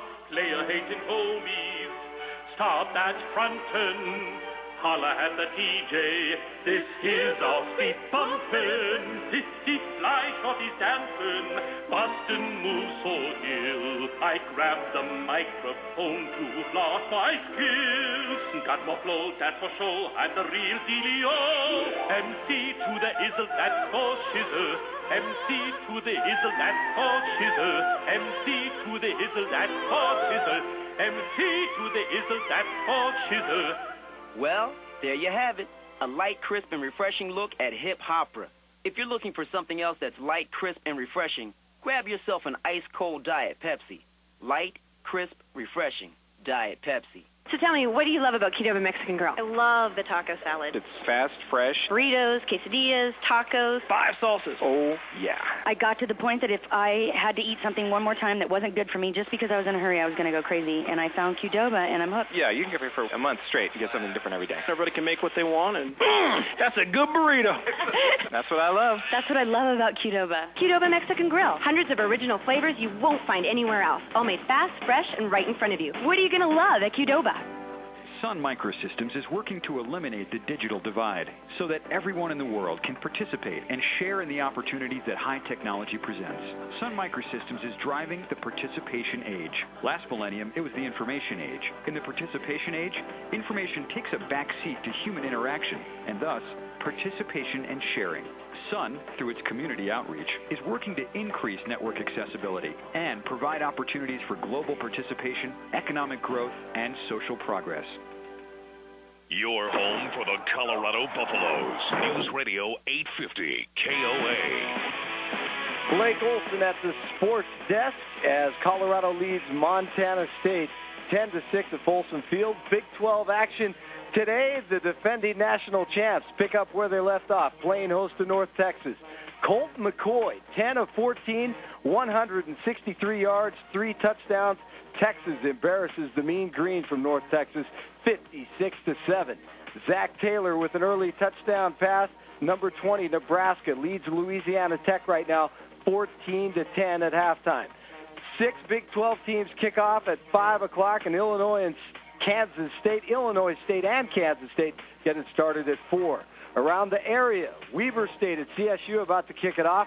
Utah State trails Wyoming 3-0 early on. UC Davis leading the UNC Bears 10-0 at the half in Greeley at their newly remodeled stadium. Top 25 action. Troy Smith, great start, 118 yards, 3 TDs in the first quarter. Ohio State leads Northern Illinois 28-3 at the half. Number 5, West Virginia on top of Marshall in the second, 21-0. Coming up at 3:30 Mountain, number 9, Cal at number 23, Tennessee. 14th ranked Michigan had some problems with Vandy for a few quarters, but the Blue, they win it in the end, 27-7. 15th ranked Georgia takes a bite out of Western Kentucky, 48-12. 16th ranked Iowa cruises past Montana, 41-7. Number 17 Virginia Tech shuts out Northeastern, 38-0. And going on right now, 18th ranked Clemson leading Florida Atlantic, 24-0. Akron trails number 19 Penn State, 17-3. Number 21 Oregon, 17-10 over Stanford right now in the second quarter. Other games today: Michigan State 27-17, a final over Idaho. Purdue crushes Indiana State 60-35. Also today in the NFL, Broncos news reports out that among the Broncos cuts this weekend, running back Ron Dane and wide receiver Darius Watts. Dane could not stay healthy, and Watts was just inconsistent. First half highlights coming up. Colorado leading Montana State right now at Folsom Field, 10-6. We have much more with the guys coming up from Boulder. This is the Colorado Football Network. Buffs Football, News Radio 850 KOA. I knew he'd come in handy someday. Mom, here's a true story about true savings from State Farm. I never knew his good grades could get us a discount on car insurance. I never knew our son could get good grades. Our State Farm agent always looks for ways we can save money. Like with the good student discount. Dad, if you get me a car, we could get another discount. Nice try. Look for a State Farm agent today in the Dex Yellow Pages listings or visit statefarm.com. Like a good neighbor. State Farm is there. Hey, this is Larry the Lynx for Frontier. What's that noise? It's your pal Sal, the new spokesperson for the EWTA. What? Electric Whitening Toothbrush Association. I'm making appearances in Vegas, Phoenix, Kansas City, all over. Let me demonstrate.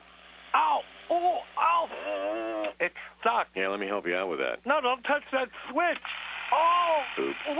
Anyway, for nonstop flights to 56 cities across the U.S., Mexico, and Canada, fly Frontier Airlines, a whole different animal. Honey, this year at school, we want you hanging out with another crowd. Wait, I thought you liked my friends. Oh, we do. We just thought you might like to get to know these nice folks.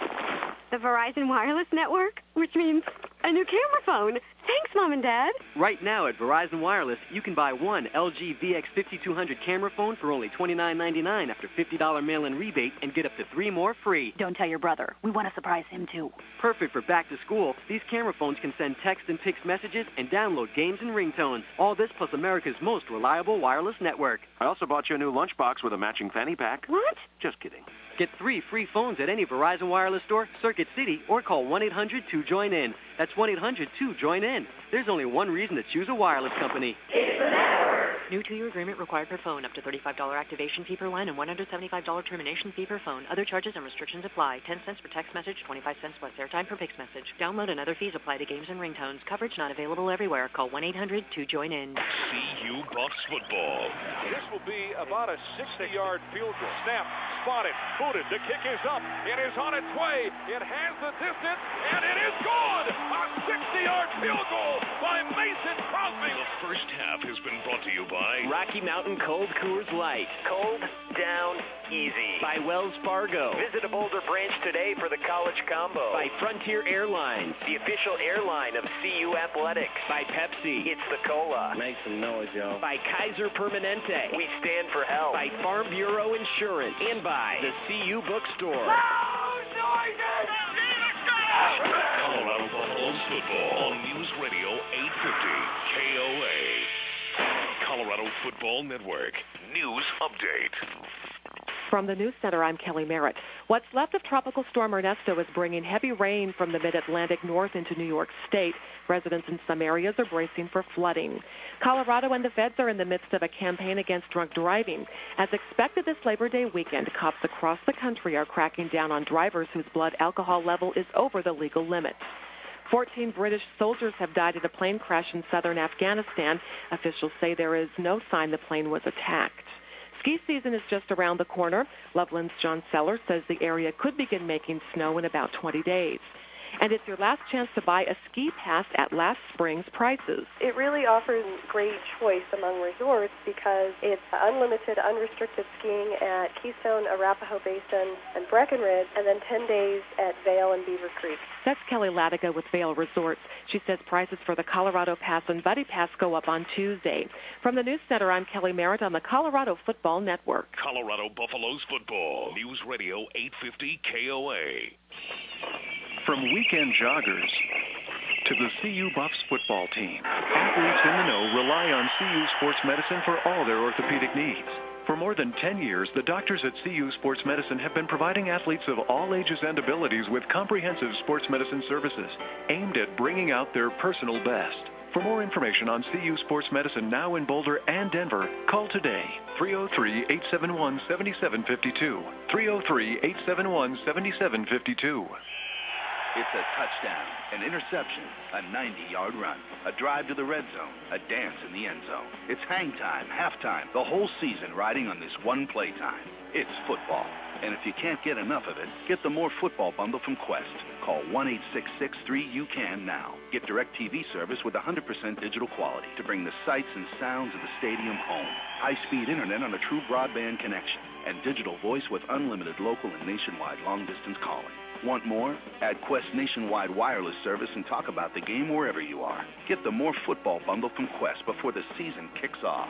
Call 1-866-3-YOU-CAN, click on quest.com/football, or visit any Quest store. Join the thousands switching to Quest.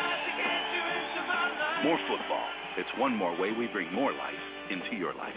That's our spirit of service.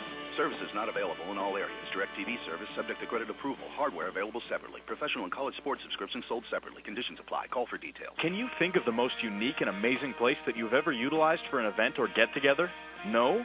You should consider the Stadium Club at Folsom Field for your next banquet or corporate meeting. With spectacular views and the most interesting setting, the Stadium Club is sure to be a hit. Call 303-492-FOOD. That's 303-492-3663, and get all the information you need to get started with your event. They know your event reflects on you, and they'll make it perfect. Call 303-492-FOOD or go to centerplate.com. Create something special.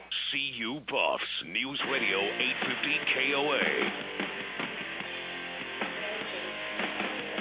Welcome back to Folsom Field. We're at halftime here in Boulder with the Colorado Buffaloes on top 10-6. I'm Larry Zimmer, along with Mark Johnson and Charles Johnson, bringing you all of the action today as the sun begins to sneak out a little bit from the clouds that have been over the stadium in the first half. Colorado had won the toss, and the Hawkins era got underway with a Mason Crosby kickoff that went for a touchback. And then after that, the Buffaloes defense stopped up Montana State, got the ball, and on the first play of the Hawkins era, it was a big play. Cox play fake, sets it with the 35, whips it down the right sideline. Patrick Williams to catch at the 35-30. Foot race 20, 15. He's knocked out of bounds to the far side by Ryan Force. And a big play to start the season for the Colorado Buffaloes on offense as they pick up a first down, a gain of 42 yards as Cox hooks up with Patrick Williams for the big play. Unfortunately, the offense bogged down a little bit, and they had to rely on Old Reliable. Now here comes Mason Crosby. You don't worry about Crosby. You don't worry about Nick Holtz, the holder. But a new snapper out there is Justin Drescher, a freshman, puts it right on the money. And the kick for the 14-yard line is up and good. A 24-yard field goal, just a chip shot for Mason Crosby. And the Buffaloes strike first after getting down inside the 5. They come up empty with a touchdown, but it's a 3-point game. And it was 3-0 when Montana State came up with an 11-play drive. Jeff Hastings booted a 34-yard field goal to tie it up at 3-3. First minute of the second period, Hastings kicked another 44-yard field goal, and Montana State had a 6-3 lead over the Colorado Buffaloes. but then Colorado had a 74-yard drive in 12 plays, and that 12th play was a quarterback sneak. Well, let's let Mark tell us. Third down, goal to go for the one. 9:45 to play in the first half. Buffs trailing by a field goal. Cox, quarterback sneak, dives on top of Fenton to the goal line. No indication. Big pile up on the goal line. The Buffaloes are indicating touchdown, and so far not one official has indicated anything. Now the signal. Touchdown, Colorado. Crosby added the point, and that made it 10-6, and that's where we stand here at halftime. Colorado on top. Let's take another timeout here at halftime. This is the Colorado Football Network. Buffs Football, News Radio 850 KOA. Hey, Mom, check out this report card. Wow, honey, this is great. It sure is. Excuse me, who are you? I'm telling drivers that State Farm can save them a lot of money on their car insurance with savings like our good student discount. Really? At State Farm, we offer more discounts than any other insurance company, so you get great service and a great price. So as long as he keeps his grades up, we'll save money. That's right. Can you help him with his math homework? Find a State Farm agent in the Dex Media Yellow Pages. Attention contact lens wearers. Did you know that approximately 1 out of 20 people who wear contact lenses develop serious complications that are often sight-threatening? If you would like to get rid of your glasses or contacts but aren't sure about LASIK being safe or affordable, Bayer Laser Center has some new information for you. Bayer Laser Center has just released a new LASIK DVD called Candid Answers About LASIK. It gives you patient interviews, shows you an actual LASIK procedure, and answers questions like, is it safe? Will it hurt? What are the risks? Is it affordable? And how do you choose the best surgeon? Call Bayer Laser Center at 303-499-2020 today, and we'll send you a copy of this free DVD. If you'd like, you can schedule a free consultation with Dr. Bayer. Ask about our low-interest financing or utilizing your Flex account. Call Bayer Laser Center at 303-499-2020 or visit us at www.bouldereyes.com. That number again is 303-499-2020. So tell me, what do you love about Qdoba Mexican Grill? I love the taco salad. It's fast, fresh. Burritos, quesadillas, tacos. 5 salsas. Oh, yeah. I got to the point that if I had to eat something one more time that wasn't good for me, just because I was in a hurry, I was going to go crazy. And I found Qdoba, and I'm hooked. Yeah, you can get it for a month straight and get something different every day. Everybody can make what they want, and that's a good burrito.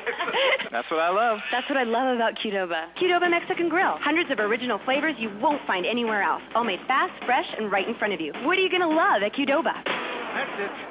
Game over. The game is not over. Colorado Buffaloes football. The second half is brought to you by Verizon Wireless. There's only one reason to choose a wireless company. It's the network. By State Farm. Like a good neighbor, State Farm is there. Play action. Boots out to his left. Under pressure. Grabbed and sacked back at the 42-yard line. And Thaddeus Washington came bullet through there like a steamroller. By Coors Brewing. To remind you that 21 means 21. That's right. We can't have anyone freak out there, okay? We've got to keep our composure. We've gone too far. There's too much to lose. We've got to keep our composure. CU Buffs football on News Radio 850 KOA. It's time for the kickoff. Well, we're back in Boulder at halftime, 10-6 to score with the Buffaloes on top. Let's take a look at some of the statistics. The first downs are almost the same as the score. 6 for Montana State and 9 for Colorado. The Buffs have rushed for 79 yards on 21 rushing plays, 33 yards for Montana State. And the passing yards, Colorado 72 and Montana State 58. Groves is the leading rusher, 10 carries, 36 yards. And for Colorado, Holiday, 9 carries for 45. Hugh Charles, 3 for 19. And the two wide receivers have had ends around, Patrick Williams for 7 and Stephon Robinson for 6. Cox was 4 out of 10, 72 yards. He had a long of 42, and that was on the very first play of the game. Corey Carpenter, 7 of 12 for the Bobcats, and that went for 49 yards, and he had a long pass of 22. Jefferson has caught 4 for 21, Groves 2 for 6, Josh Lewis 1 for 22, Bostic 1 for 9 for the Cats, and for Colorado, Patrick Williams 2 catches for 51, Charles 1 for 14, and Byron Ellis 1 for 7. Some of the other statistics, neither team has lost a fumble. It appeared that Montana State did, but that play was overturned after challenged by Coach Kramer. Neither team has actually had an interception, so there have been no turnovers. There have been penalties. Montana State has been penalized 4 times for 40 yards, and the Buffaloes 4 times for 34 yards. Time of possession just about equal, 14:31 for the Cats and 15:29 for Colorado. The Buffs have converted 3 of 7, and Montana State 3 of 9 on their third down conversion. So that's a look at the statistics. DeLallo has kicked once, or punted once for 40 yards, and Isaac Gordon 2 for 49. Let's go to the field. Charles Johnson with Coach Hawkins. That's right, guys. I'm here with Coach Hawkins. Coach, real close on a number of plays there in the first half. What do you think it's going to take to get your team over the hump there? Well, that's it. We just got to finish just a little bit. We missed a couple of throws. We had a penalty on the one long throw. We had a drop pass in the end zone. And, you know, all that stuff are the sparks that lead to the explosion. And we got to make those things happen. Defensively, we had a couple of penalties that gave them some things going. But hopefully we got a little communication, got those first game things out of the way. That gave us a few issues, too. But we just got to cinch it up a little bit. Good luck here in the second half, Coach. All right, back up to you guys. All right, Charles. I like that. Well, Charles, I just got to ask you. I mean, is the stem of the dynamite now lit? Well, I tell you what, he certainly gave it his best effort there at halftime, giving him another spirited speech there. I think this team is close, guys, to exploiting offensively here this afternoon. You know, you made a great point. I mean, they were very close in a couple of those plays. There was a couple of drop passes actually in the end zone. I thought Williams should have had the one that he had, and then, of course, the tight end Gear dropped one. That was a little bit behind him, but, you know, you got to make that catch. I'll forgive him because he's a young guy. No doubt about it, and we talked about at the very onset of this game the confidence in Cox. And, guys, to be honest with you, I see a pretty confident quarterback out there. Well, that's good. You can see a lot more of that aspect of the game from right down there, but I don't think James has anything to be ashamed of what he did in the first half. No, I agree with you wholeheartedly. Let's see if they can execute and just come up with some of those big plays that they blew here in the first half. Okay, Charles, thanks so much. And we're ticking down to the start of the second half. The Buffaloes will get the ball, and Mark will see if they can just take it down the field and get another touchdown. They've got that one, and it would be nice to see them have a really nice drive come here to get things started in the second half. You know, and as you and CJ are talking about plays that have been taken away by drop balls or whatever it might be, also remember the Dan Getch catch. That right. was 40-some yards. It's still rough. Called back because of the hole. And so there's another one. Well, Montana State is set to kick off. Both feet up at the 35-yard line off to our left. And Eric Fisher. So Jeff Hastings does not kick off for the Bobcats. Eric Fisher comes in and does that. Hugh Charles is deep to receive for the Buffs. And it's a short kick. Thaddeus Washington, an up man, takes it at the 15, bobbles it, runs straight ahead, running across the 30, 35-yard line. He grabs the ball. Now it pops out as he goes down, and it's loose in a pile up at the 40-yard line. And the Bobcats are dancing and say they have the football. Marker. There is a flag down on the play as well. And so let the Big Sky Conference officiating crew kind of feel this thing out. And Colorado has the ball. It was a squib kick, I beg your pardon. And Thaddeus Washington came over, the linebacker, a 25-yard return. On the return, holding on the receiving team, number 17. 10-yard penalty, first down.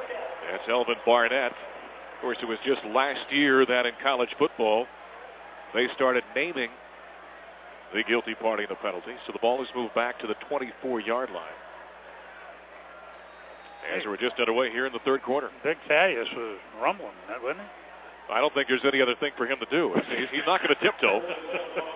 Thaddeus is not going to just tiptoe through the tulips when he gets the football, I can tell you that.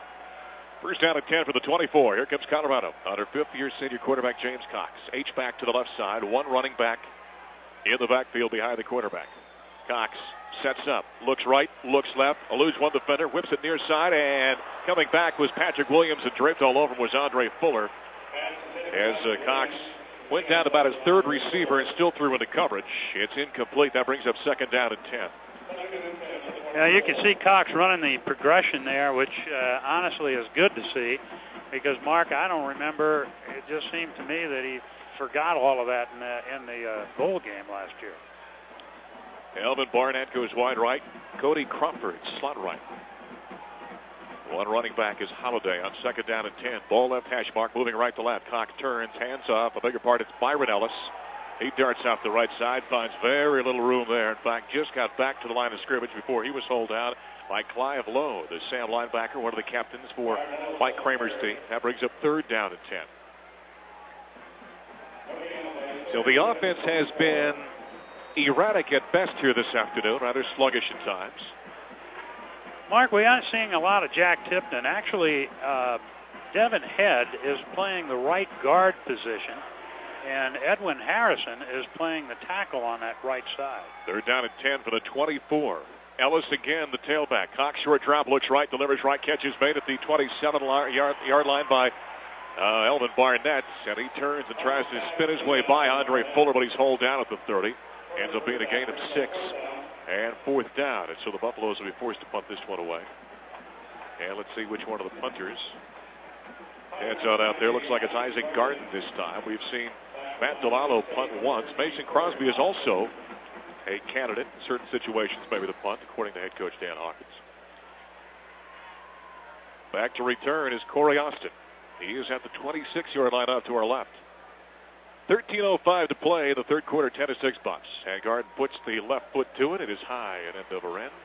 Taken by Austin right at the 30-yard line. Gets a nice block, running to his right 35. Gets a second block at the 40-yard line. And then hauled down is Justin Drescher. The freshman long snapper comes down and makes the play. A 12-yard return following a 40-yard punt. So with just inside 13 minutes to play this third quarter, Buffs on top 10-6. Bobcats have it first down at 10 for their own 42-yard line. It's a good field position for this 1AA opponent. And Drescher doing like his graduate assistant coach, Greg Pace, who did that frequently over the last few years, getting down after the snap and making the tackle. Evan Groves is the tailback for the Bobcats. First down at 10 for the 42. Ball inside the right hash mark. Turn, handoff, Groves, left side, runs it around the end. Terrence Wheatley is there. They joust a bit, and then Groves is run out of bounds by the veteran defensive back for the Buffaloes. A gain of 6 yards on first down for Montana State. You know, Drescher was here all summer, and he was working with Nick Holtz and with Crosby. And I asked Mason about how he was coming along. He says, hey, I'm not worried about him. He played Texas schoolboy football, and he said his team won the state championship 2 years running. He said, so he's been there. Well, Drescher's from Southlake, Texas. Mason Crosby, of course, from Georgetown. Second down and 6 for the 46. Carpenter, quick drop, lobs one up the right sideline. Jefferson is out there, makes the grab just in front of Lorenzo Sims. He's knocked out of bounds. His safety help at the top comes over J.J. Billingsley there to make the tackle on the Bobcats, but that's a first down as Billingsley makes the stop. And Sims just got beat by about a half step by Jefferson. Ends up being a double-digit pickup of 25 yards for Montana State. Well, I tell you what, that couldn't have been executed any better. Carpenter put a beautiful pass down there and right into Jefferson. All he had to do is just reach up and pluck it out of the air. Great play. Jefferson has a little height on Sims. Make it a 28-yard pickup. Brad Jones out. Extra defensive back in for the Buffs on first and 10 from the CU 24-yard line. Ball right hash mark. Quick drop to Carpenter. Throws the out to the left side. Catch is made by Wheaton. And he tries to turn upfield. Donnell Wheaton, his first reception of the ball game, a transfer from UNLV. Jordan Dizon makes the tackle for Colorado. Let's quickly pause 10 seconds now for station identification here on the Colorado Football Network. Going to the airport, the mountains, or just getting in and out of Boulder? Get your getaway traffic all weekend with News Radio 850 KOA. Gain of 7 yards, second down and 3 for Montana State, knocking on the door for the Buffaloes on CU 17-yard line. 10-6 Colorado lead. Motion man through the backfield from left to right. Carpenter takes a snap, hands off to Groves, stutter step and delayed run off the right side. He is hammered down. Shy of the first down marker. Brandon Nicholas got there at the stop. Ends up being a gain of a yard. So that brings up third down and 2 now for Montana State. Colorado getting a taste of what Oklahoma State got last year. I mean, a very tenacious Montana State team. Let's hope the Buffaloes have a better season after this game than the Cowboys did a year ago. All right. Jefferson goes wide to the left. That's the boundary side of the formation. Lewis goes wide right. 2 tight ends set now for the Bobcats. Third down and 2 for the 16. Groves alone set back. Rolling out right. Carpenter dumps it off. Jefferson a catch along the 10-yard line. He's hit right there by Wheatley and hauled down Right around the 11. They'll spot him actually right at the 10-yard line. A gain of 6 yards, and that's a first down for Montana State. Tyrone Wheatley, great story. He missed all of last year. He had that wrist injury and ultimately had it operated on. And about 6 times before they finally got it right and got that whole thing stabilized. And you think he got a refund? I don't know. But even today, Mark, he still cannot bend the wrist. I mean, you think about it. He's out there playing cornerback, and that wrist is rigid. First down and goal to go for the 10-yard line. Ball right hash mark, trips left formation. Shotgun snap to Carpenter, has time, sets, throws it to his left, in between Donnell Wheaton and Michael Jefferson. Out around the left side of the field along the goal line. It just sputters incomplete between the two. And both were very well covered. So now I've got Ryan Johanning-Ottmeyer over here unveiling different scars that he has in his body. So you're talking about Wheatley's injury, so Johanning had to show me his too. Zip that back up there. 10:43 to play in the third quarter. That wasn't a football injury, though. 10-6 Buffs. Second down and goal to go for the 10-yard line. Jefferson in motion from right to left. Carpenter boots out to the left. Looking downfield, throws it back corner of the end zone. Jefferson turns, makes the grab. Touchdown, Montana State. And the Bobcats have found the end zone for the first time in this ball game. Jefferson, the transfer from Arizona, beats the freshman Chappelle Brown deep in the left corner for the 10-yard score. And MSU back up on top, 12-10 over Colorado here as we're at about the 10.5-minute mark of quarter number 3. I think it's evident that Jefferson's going to be their guy this year. He's a good-looking receiver. He is. Hastings out to the extra point. Snap, spotted, booted. The kick is up. It's on its way, and it's good.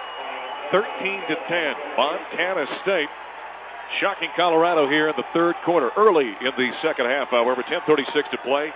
Let's take a timeout now. The Colorado Football Network. Colorado Buffaloes football. News Radio 850 KOA. Mountain Dew presents Double Entendre Theater. What can I do for you? Fill it up, please. I see you have a hatchback, and I couldn't help but notice that you sure do have a lot of junk in your trunk. Yeah, I've always had a lot of junk in my trunk.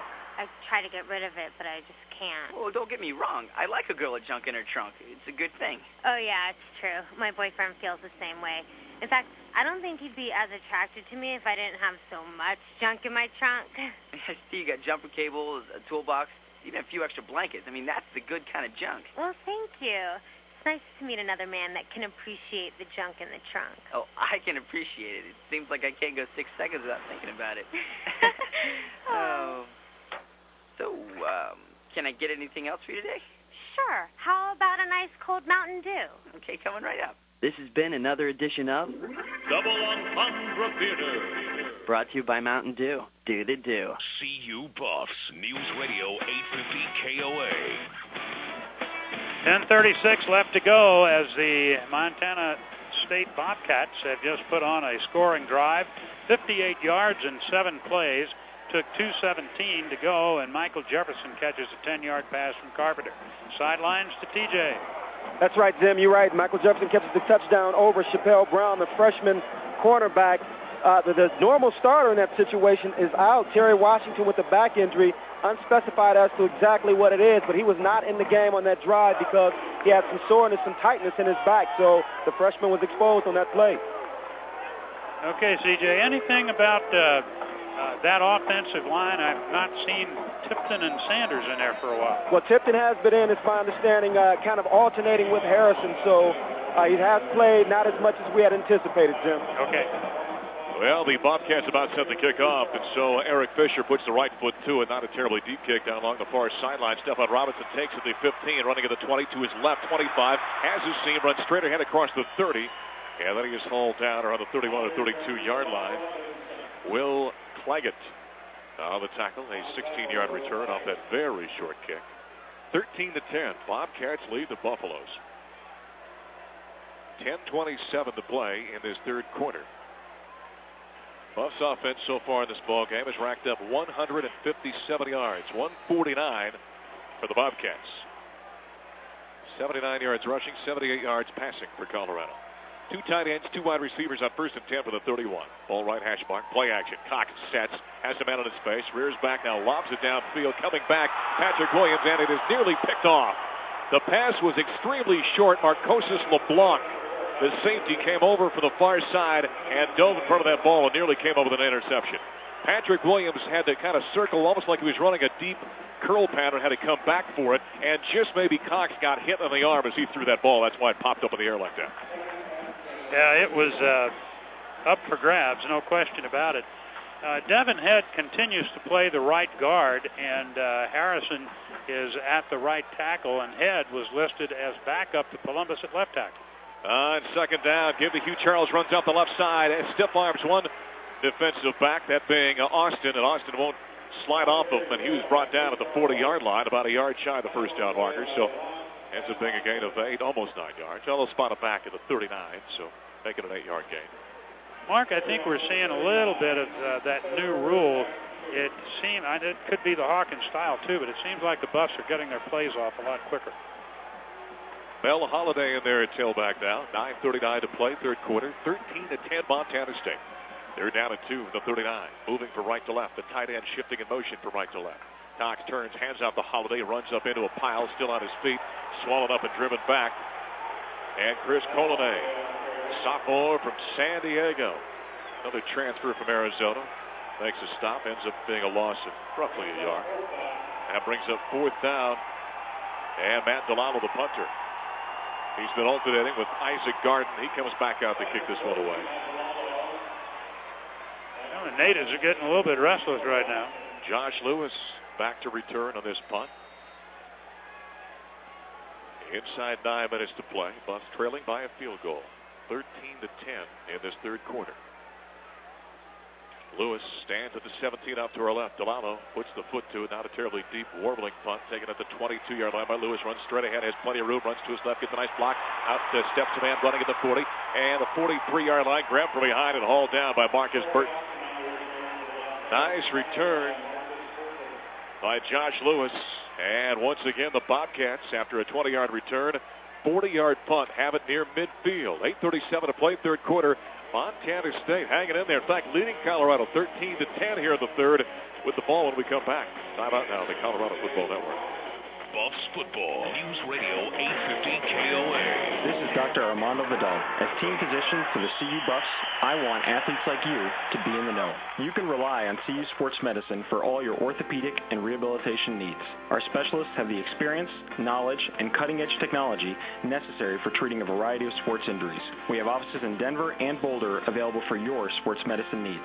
If you get hurt, call the team of specialists that collegiate athletes trust at 303-871-7752 or visit us at cusportsmed.org. CU students get 2 adult Rocky Mountain Super Passes for the price of 1 when you open a Wells Fargo College Combo. That's right, 2 adult Rocky Mountain Super Passes for the price of 1 when you open a Wells Fargo College Combo. Stop by your local Boulder Wells Fargo location today for details. Wells Fargo is a proud sponsor of University of Colorado Athletics.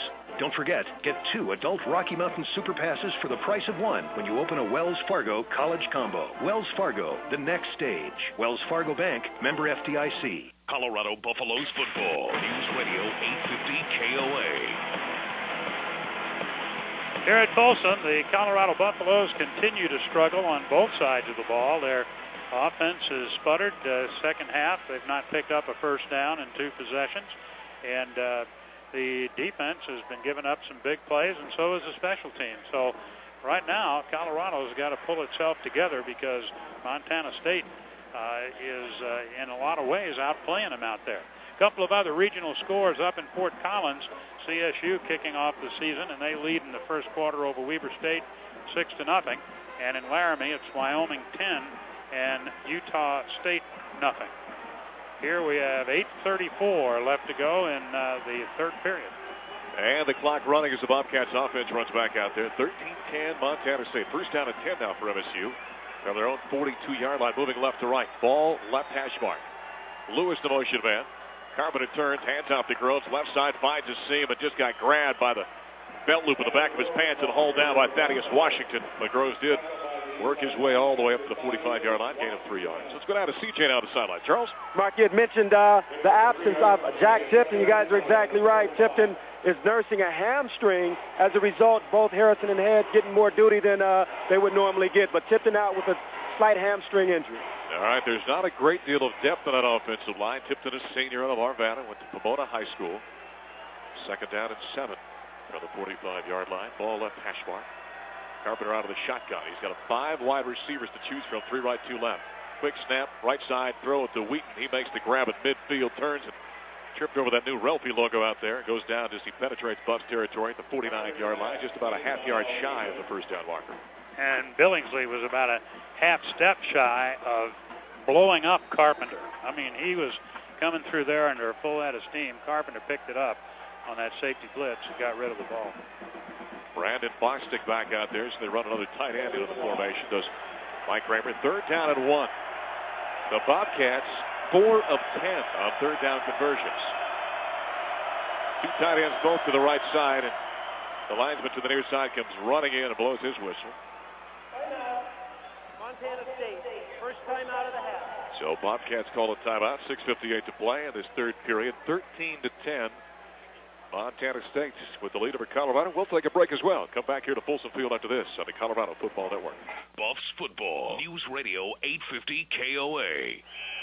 It's a touchdown, an interception, a 90-yard run, a drive to the red zone, a dance in the end zone. It's hang time, halftime, the whole season riding on this one play time. It's football. And if you can't get enough of it, get the More Football Bundle from Quest. Call 1-866-3-YOU-CAN now. Get DirecTV service with 100% digital quality to bring the sights and sounds of the stadium home. High-speed internet on a true broadband connection. And digital voice with unlimited local and nationwide long-distance calling. Want more? Add Quest nationwide wireless service and talk about the game wherever you are. Get the More Football Bundle from Quest before the season kicks off. Call 1-866-3-YOU-CAN, click on quest.com/football, or visit any Quest store. Join the thousands switching to Quest. More football. It's one more way we bring more life into your life. That's our spirit of service. Service is not available in all areas. DirecTV service subject to credit approval. Hardware available separately. Professional and college sports subscriptions sold separately. Conditions apply. Call for details. Buffs Football, News Radio 850 KOA. 13-10. That's the score. Montana State on top of Colorado. We're midway through the 3rd quarter.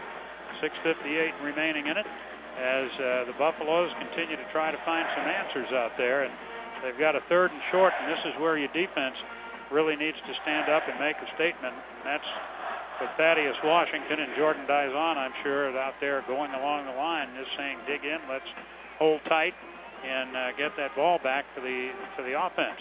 The ball at just a yard over the 50-yard line in Colorado territory at the 49.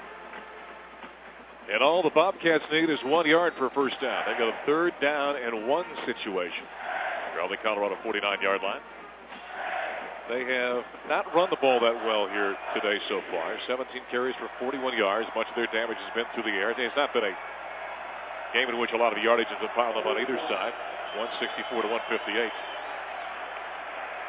And now they have an illegal substitution. An offensive lineman. White. 5-yard penalty. Repeat, 3rd down. Oh, wow. I think that was Adam DeCock who came running off late as the offense went out there and set up the line of scrimmage. A junior from Arlington, Montana. And now it's 3rd and 6. So that changes things dramatically. Sure does. Also, that whole strategy session cost them a timeout. Yep. So 3rd down and 6 now for the Bobcats from their own 46-yard line. Ball center of the field, trips left formation, Groves alone setback just over the left shoulder of Carpenter. Shotgun snap to the QB, whips it left side, catch is made by Wheaton, eludes one man, darts forward, and still picks up a first down for Montana State. He got away from J.J. Billingsley, hauled him down at the 44-yard line. Ends up being a gain of 10 yards. Chappelle Brown ultimately made the tackle for Colorado. Buffs had a middle blitz with Jordan Dizon coming, and right by him was Abraham Wright, but they weren't able to get there. So first down and 10 for Montana State. In Buff territory at the 44. Handoff to Groves. Left side. Ben Sequin running at the 40. Hit down around the knees, and he's cut down by Chappelle Brown. Crossing the 40 down to the 39-yard line. A gain of 5 yards and a carry by Evan Rhodes. You can see why they like him, Zim. The sophomore from San Diego. He's got a little giddy up in him. Right now, the Buffs playing with a true freshman out there on that slot corner. Sims, and now Terrence Wheatley replaces Chappelle Brown, so they didn't just take the freshman out. Well, Zim was saying that. Second down and 5 for the 39. Lewis, the motion man, through the backfield from left to right. Handoff to Groves. He runs it boundary side left and runs into a whole lot of traffic. And he's able to muscle his way forward for a short gain of a yard or so. In the middle, Brandon Nicholas on the tackle, the Notre Dame transfer. Sims out. Now here comes Chappelle Brown back in defensively. Third down and 4 now forthcoming for Montana State. And as Charles reported earlier, Terry Washington is banged up a little bit, and that's why he's not in that rotation. I don't recall seeing Gardner McKay at all in the game today, Larry. No. I don't think he has been out there yet. We're expected to see him see some time. Third down and 4. NSU 5 of 11 on third down conversion so far in the ballgame. 5:19 to play. Buffs trailing by a field goal. Empty backfield. Low shotgun snap. Flag is thrown just as the ball is snapped. And let's see what this is all about.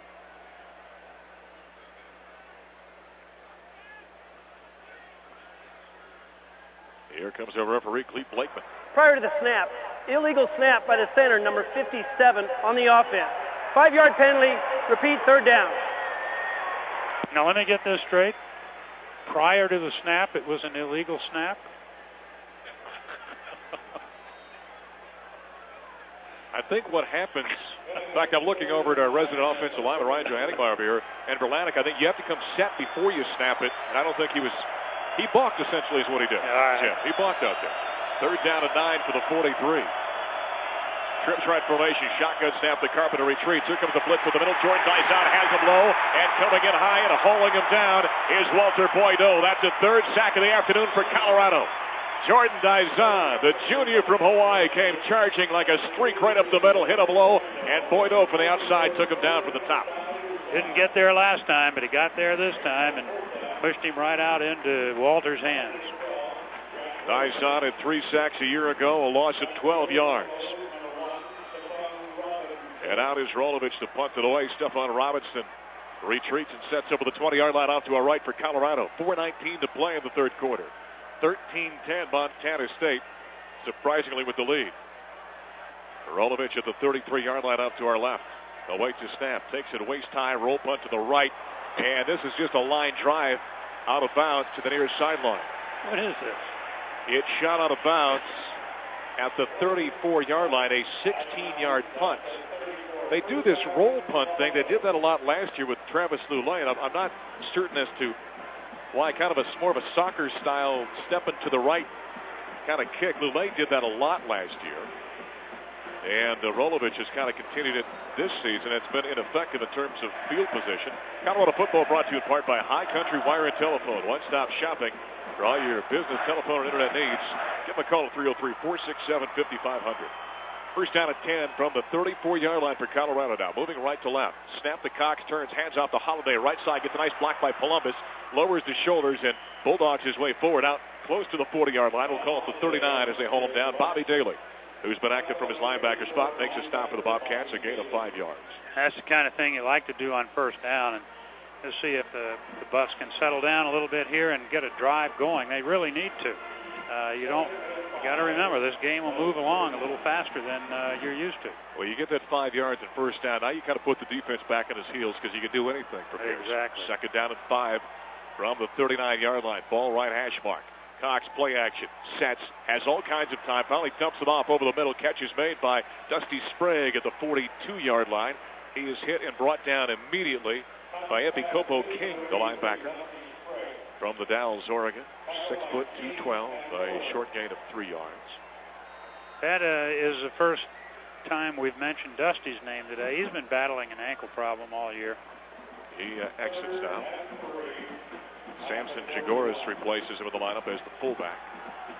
Patrick Williams, the lone wide receiver, goes wide right on third down and 3. Colorado 3 of 9 on third downs in the game from the 41. Down to 3 on the play clock. Down to 2. Cox takes a snap. Play action. Sets up. Has time. Rears back. Rifles it downfield. Patrick Williams goes airborne from behind. Over his back is Corey Austin, who reaches over and swats the ball away incomplete. And that draws the ire of the crowd here at Folsom Field. That ball hung up there a little bit. And Austin had to come from behind over the back of Patrick Williams, reach over his left shoulder and swat it away. There was plenty of contact there. I was about to say, Mark, there's no way he makes that play without contact, and when you look at the replay, there was a lot of it. Josh Lewis set to return. Here comes Mason Crosby for his first punt now. We've seen Delano and Garden each a small handful of times so far in the game. Mason stands at the 26-yard line out to our right. Low snap. And the big-footed kicker puts the foot to it. It is end over end and low. Lewis takes at the 13, making the 16-yard line. Running to his left, turns upfield to 25-30. Still on his feet, turns back against the grain. And Justin Drescher and Marcus Burton collaborate on the tackle, bringing him down. So a nice return all the way from the 16 up to the 37, almost the 38-yard line. They spot him down. Ends up being a gain of 21, 22 yards, somewhere in that area. Well, they're averaging about that on their returns, particularly in the second half. A 42-yard punt by Mason Crosby. 2:08 to play in this third quarter, 13-10. Bobcats with that 3-point lead.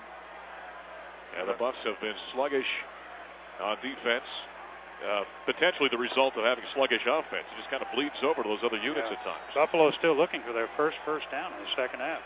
First down at 10 for the 37 now for Montana State, moving left to right. Carpenter under center.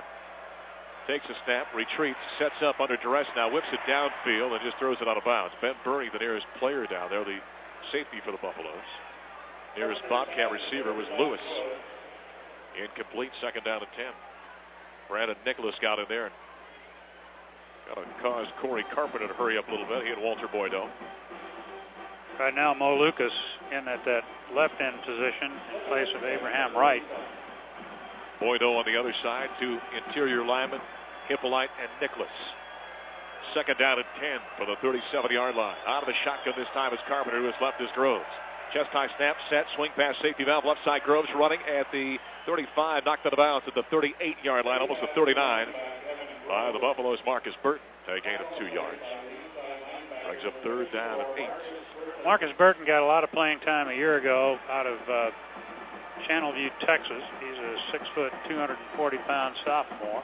Remember that 99-yard interception return he had at Oklahoma State? What did he ran by the media down in the end zone? And said right about that. Right about that. Third down and 8 from the 39. Slot wide formation. Carpenter out of the shotgun. He has two tight ends. Chest high snap, retreats, sets, now flush to his right, dump off right side, catch is made by Bostic, the tight end of the 47, turns upfield, rumbles inside Buffalo territory, and he's hauled down after a first down reception. Eventually the tackle for the Buffaloes made by Brad Jones, the linebacker, a gain of 14 yards. And great composure by Corey Carpenter there, as he held that ball for a long time before he found the big rumbling tight end and drag it over the middle. He did show composure and also made a very accurate pass and converts an 8-yard third down play. Not bad. First down at 10 now for MSU. From the Buff 47-yard line, moving left to right, ball right hash mark. Tight trips to the left side. Groves alone setback, play action. Giving the end around. Jefferson running, boundary side right. Hit in the backfield by Chappelle Brown. Breaks that tackle, breaks his second tackle, and finally with his momentum takes him out of bounds right around the 40-yard line. A gain of 7 yards. Ben Burney is there to finally knock him out of bounds. Chappelle Brown, the freshman, had a shot at him back around the line of scrimmage, the initial line of scrimmage, but just couldn't hold on. Second down and 3 now for MSU for the Buffalo's 40-yard line.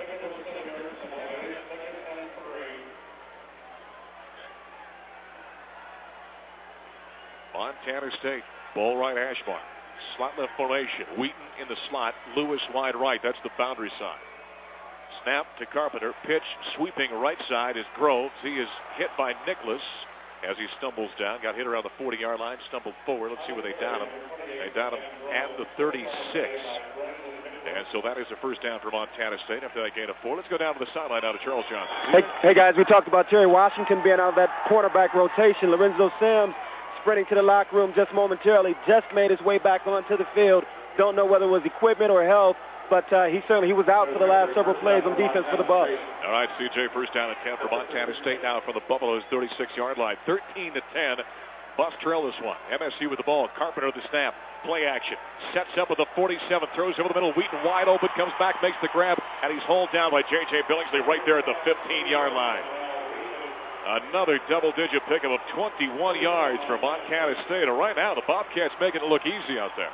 I tell you, Colorado's defense has no answers right now for Carpenter and that wide receiving core.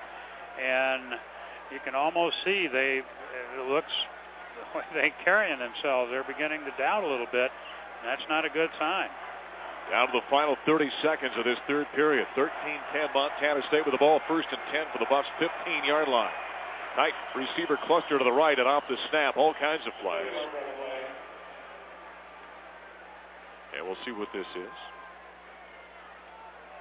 Here comes our referee with the call. False start. Number 73 of the offense. 5-yard penalty. Repeat, first down. That's Captain Joe Hurst, the senior from Spokane, Washington. So that helps out the Buffs' cause just a bit. That is the 6th penalty for 50 yards against Montana State. So that makes it first down and 15 now for the Bobcats for the Buff 20-yard line. Tight end to the right side. Back to the offset eye. Hand off to Groves. Left side. Lead blocker makes a nice block and charging it. J.J. Billingsley. He came knifing into like a hot knife through butter and hauled the running back down to the 21-yard line. A loss of 1 yard for Montana State. Nice play by J.J. That was a terrific play. J.J. saw the opening and gambled a bit, but he made sure that he had the tackle and he made it sound. We have come to the end of 3 quarters here at Folsom Field. Surprisingly, the Bobcats on top of the Buffaloes, or discouragingly, you decide. 13-10, Montana State timeout now, the Colorado Football Network. Buffs football. News Radio 850 KOA. Whether your football tailgate takes place at Folsom Field or at home, liven it up with Rotel Famous Queso Dip. Pour in the bold and spicy taste of Rotel, made from fresh diced tomatoes and green chilies, into your favorite cheese. Blend, heat, and eat. So spice up your next Buffs party with Rotel, and you'll have the whole group singing Fight CU. Because nothing wakes up Queso Dip like Rotel. Visit King Soopers today and pick up some for your next party. Spice things up with Rotel. I knew he'd come in handy someday. Mom, here's a true story about true savings from State Farm. I never knew his good grades could get us a discount on car insurance. I never knew our son could get good grades. Our State Farm agent always looks for ways we can save money. Like with the good student discount. Dad, if you get me a car, we could get another discount. Nice try. Look for a State Farm agent today in the Dex Yellow Pages listings or visit statefarm.com. Like a good neighbor. State Farm is there.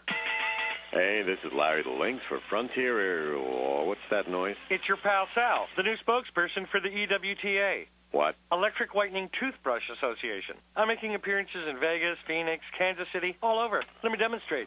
Ow! Oh, ow! It's stuck. Yeah, let me help you out with that. No, don't touch that switch. Oh! Oops. Anyway, for nonstop flights to 56 cities across the U.S., Mexico, and Canada, fly Frontier Airlines, a whole different animal. Colorado Buffaloes football. News Radio 850 KOA. 13-10, Montana State surprisingly leads the Colorado Buffaloes. They got a touchdown, did Montana State, in the third period. Colorado had 0 first downs offensively, so they've really got to pick up the offense. But right now, the defense wants to stop them, as when play resumes, it'll be second down and about 14.5 yards to go. But the ball was at the Colorado 20-yard line. Let's take 10 seconds for station identification. This is the Colorado Football Network. Colorado Buffaloes football 2006 with Mark Johnson and Larry Zimmer on News Radio 850 KOA. Denver, Colorado. Well, it's going to be an interesting fourth period. We'll see a little bit of what the Buffaloes are made of. This is a team that had a 7-2 record last year and lost 4 games in a row, and they certainly don't want to start the season that way. Nickel defense out there for the Buffaloes. Second down and 15 for Montana State for the CU20. High snap out of the shotgun to Carpenter. Sets his feet, rifles to the right side. Jefferson sidesteps the fallen defender. Sims turns, runs downfield at the 10-yard line and to the 5, and then out of bounds. He gets knocked just inside the 5 of the 4-yard line by Brad Jones. Sims had him dead to rights when he made the catch back around the 15-yard line, but he turned, made a quick juke move, and Lorenzo came up with an armful of air. A 17-yard gain by Montana State. The Bobcats right now with a 3-point lead, 13-10, and their first down and goal to go. He had him dead to rights, but you got to tackle him, Mark. You can't bump this big guy down, and that's what Lorenzo tried to do, and he ought to know better than that. First down. 7 catches for Jefferson. Yeah, first down and goal to go for the 4-yard line. 2 tight end formation, 1 wide receiver. The tailback is Groves. They give it to him. He breaks 1 tackle, continues to turn the legs down to the goal line. The pile continues to move in Montana State's favor. And finally he's hauled down just shy of the goal line by about 2 feet. A 3-yard pickup. Lorenzo Sims exits now. Terry Washington, who was out with some back issues, as the CJ reported a while ago. George Hippolyte kind of plugging things up there in the middle, making sure that Groves didn't find the end zone. Second down and goal to go for the 1-yard line. Schreibeis is in there at a fullback position. Quarterback Carpenter dives up over the top of the pile. He is met right at the goal line and pushed back. No touchdown. Now the quarterback keeper. No gain. It brings up third down and goal to go from inside the 1. Dizon was met by the quarterback just shy of the goal line. He tried to leap up over the top, and Jordan came charging in and laid the wood to him. This would be a big stop if they can hold him out of the end zone here. Third down and goal to go for the 1-yard line. Back to the offset I. Groves, the tail of the tandem. 2 tight end set. Third, handoff to Groves. Hit by Nicholas in the backfield. He drags him forward down near the goal line. No indication yet. The players continue to battle with the football down there right on the doorstep of the end zone. I don't think they got it. And they did not get in. You know what, Coach Kramer? I'd go for it. Great play by Brandon Nicholas. And Carpenter came running toward the sideline, and Mike Kramer sent him right back out there. And Zimmy heard you. That's what they're going to do. Well, you got to lose. Well, he's supposed to get beat by 40 points anyway. We're almost 2 minutes into the fourth quarter. 13-10 Bobcats. They've got it fourth down and goal to go on the 1-yard line. 2 tight ends. Back to the eye. Groves dropping Carpenter. Throws it along the goal line. Groves the catch right at the goal line, and he's hammered down right there. A beautiful play. The running back turned, caught the ball, and he was met right there and hauled down. J.J. Billingsley, who, if I recall, a couple of years ago made a pretty big play down there in that goal line, didn't he? I was about to say, it's on the other side of the same side of the field, the other sideline, but J.J. Billingsley did hammer him. And, man, I tell you, the nose of that football is right there. Now, let me ask you, the players were coming to the sideline, and I think my question's been answered. Can you challenge that and get it reviewed? And I think we are. Timeout. Bobcats is the indication. We've got 12:46 to play in the fourth quarter. A timeout has been called, or have they thrown the flag? No, they are going to review this. Either way, it's going to be reviewed. We'll see what happens. We'll take a timeout, though, as well. Bobcats lead the Buffaloes 13-10 here on the Colorado Football Network. CU Buffs, News Radio 850 KOA. Coloradoans love our sports, but our active lifestyle can result in a wide range of injuries. The doctors at Boulder Community Hospital are well known for their success in caring for everyone from college all-stars to weekend warriors. Our doctors work closely with the staff of the nationally known Boulder Center for Sports Medicine, which has cared for professional and Olympic athletes. If you want expert care of your sports injury, call 303-544-5700. Boulder Community is the preferred hospital provider of CU Athletics. Hey, Lou from Littleton here. You know, the seats they give me to the game aren't as good as you might think. So I've made the decision to get LASIK done by the fantastic doctors at Icon LASIK. They've improved 60,000 eyes. That's good enough for me. Icon LASIK has made LASIK eye surgery affordable for everyone, starting as low as $490 an eye. You never need contacts or glasses again. For me, I get a much better view. Cruise their website at icondenver.com or give them a call at 720-524-1001. That's Icon LASIK. Buffs football. News Radio 850 KOA. Well, we're back in Folsom Field. They are still reviewing this play. The replay official. A ball sits about an inch off the goal line. As we looked at it up here, it appears that, yes, the running back did have a foot on the goal line, but he never had the ball across the goal line. And that's what the officials have to take a look at. Charles Johnson had a good view of it. Charles, why don't you tell us what you saw? Guys, I tell you, it was extremely close. I thought the guy would make it, but Terry Washington came out of nowhere. The heel of his feet were on the goal line, but the ball was inside, definitely in the field of play, and it never broke the plane. So from my vantage point, I'm standing right here on the play. It is first down, Colorado. Let's see if the referees agree with me. Well, if CJ saw, that's good enough for me. I don't know about Mike Kramer, but let's just go with that, man. That's exactly right, Mark. I figured you agree with me. Well, let's give credit to Terry Washington. Right. J.J. Billingsley was right there as well. Video evidence to overturn the call on the field. First down, Colorado. Now it's Clay Stans who's on the field. But give Terry Washington credit. He and J.J. were both there, but Terry's the one that actually put the knock on Evan Groves and drove him back. You know, part of their scrimmages, Mark, and in their practice, Hawkins has them start down here with the ball. So they practice this position on the field. Well, they've got 99.5 yards to go as it's 1st and 10 from inside the 1. Slot right formation. 2 tight ends. Cox under center. Turns and he hands off, and the tailback goes darting forward. It is Hugh Charles, and he goes down and drops the football. It pops out. They say he was down, though. Yeah. Before it came out, it ends up being an 8-yard gain by Hugh Charles. Ryan Force was there in the tackle for the Bobcats as he was able to snake his way up to the 9. Well, I hope the offense can get a lift from the great defensive goal line stand. They stopped him 3 times from inside the 1-yard line. Jim, the way things are going, you question Mike Kramer going for it there. I mean, yeah. you said go for it. Well, but as you think about it, you're on the road, you're up by 3, could have been up by 6 at this juncture. And so his touchdown still puts you back out in front. 2nd down and 2. Cox turns. He runs into Mel Holliday, the running back, and so that play was busted for the get-go. And Mel was still able to, on a second effort, get it back out to the 10-yard line. I think you might be just shy of the first down marker. Clive Lowe on the tackle. They spot the ball right at the 10. The marker's about a foot outside the 10-yard line. 11:39 to play in the 4th quarter. 13-10. Bobcats with a 3-point lead. No, Mark, conventional wisdom, I agree with you. You go get the 6-point lead, but on the other hand, you're in here as a Division I AA school. You go for it.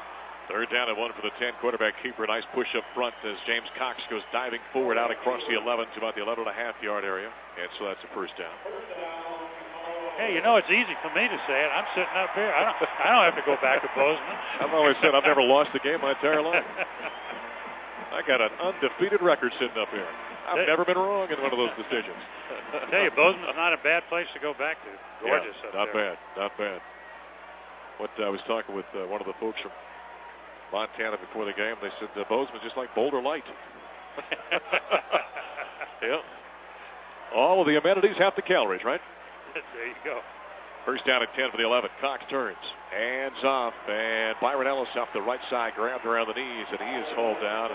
That linebacking core has been awful active for Montana State today. Bobby Daly, the middle linebacker, makes a stop for no gain.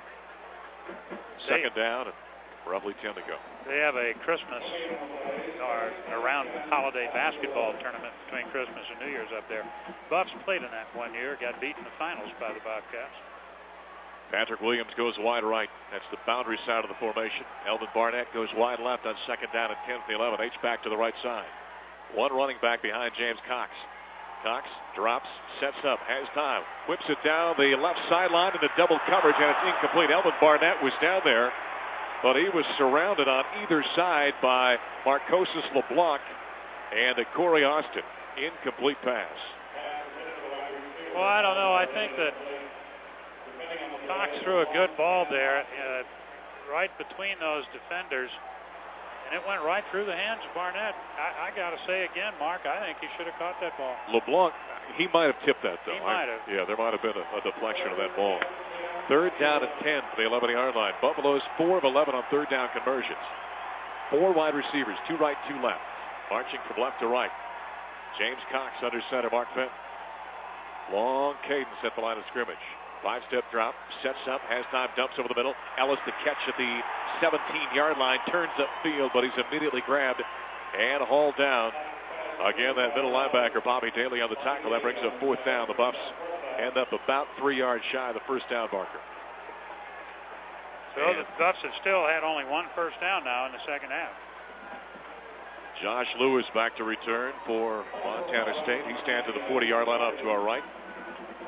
Brad Jones late to come in, still buckling his helmet on that punt protection team. Out the punt it away is Isaac Gardens. Chest high snap, left-footed punter puts the foot to it. This one is high at end over end. Lewis makes the catch at the 41-yard line, runs to his left, gets a nice block hit from behind by Terry Washington, who rides him down right at midfield at the 50-yard line. They'll spot him at the Buffaloes 49. We've got a timeout in the field, 9:30 to play in the fourth quarter. A 40-yard punt, 9-yard return. Bobcats have the lead in the football when we come back. 13-10 Montana State over Colorado on the Colorado Football Network. Colorado Buffaloes football. News Radio 850 KOA. Your team is the Colorado Buffaloes. Your restaurant is Buff Brothers. Naturally, they go together well. Buff Brothers is wings, sandwiches, pizza, cold drinks, Buffalo sports, and you. Buff Brothers is all about Buffalo sports. Wear a CU Buffalo football jersey during games and you'll receive 20% off. Buff Brothers, a local supporter of CU athletics. Good food and good drinks served by our great people. Log on to buffbrothers.net for one of 6 metro locations near you. CU students get 2 adult Rocky Mountain Super Passes for the price of 1 when you open a Wells Fargo College Combo. That's right, 2 adult Rocky Mountain Super Passes for the price of 1 when you open a Wells Fargo College Combo. Stop by your local Boulder Wells Fargo location today for details. Wells Fargo is a proud sponsor of University of Colorado Athletics. Don't forget, get 2 adult Rocky Mountain Super Passes for the price of 1 when you open a Wells Fargo College Combo. Wells Fargo, the next stage. Wells Fargo Bank, member FDIC. CU Buffs, News Radio 850 KOA. Well, one of the things that Coach Hawkins preaches is big plays, turnovers. Don't turn it over yourself, but force them on defense. That has not happened today. And he went out, and we were mentioning before, he doesn't go into the huddles. Well, when the defensive team went out on the field, Hawk walked out there and talked to them. And I'm sure he reminds them of that, you know. Give your offense some good field position and try to come up with a big play. The defense did exactly that down on the goal line, but let's see if they can do something out here in the middle of the field. Texas has beaten North Texas 56-7. Nebraska in the fourth period leads Louisiana Tech 28-10.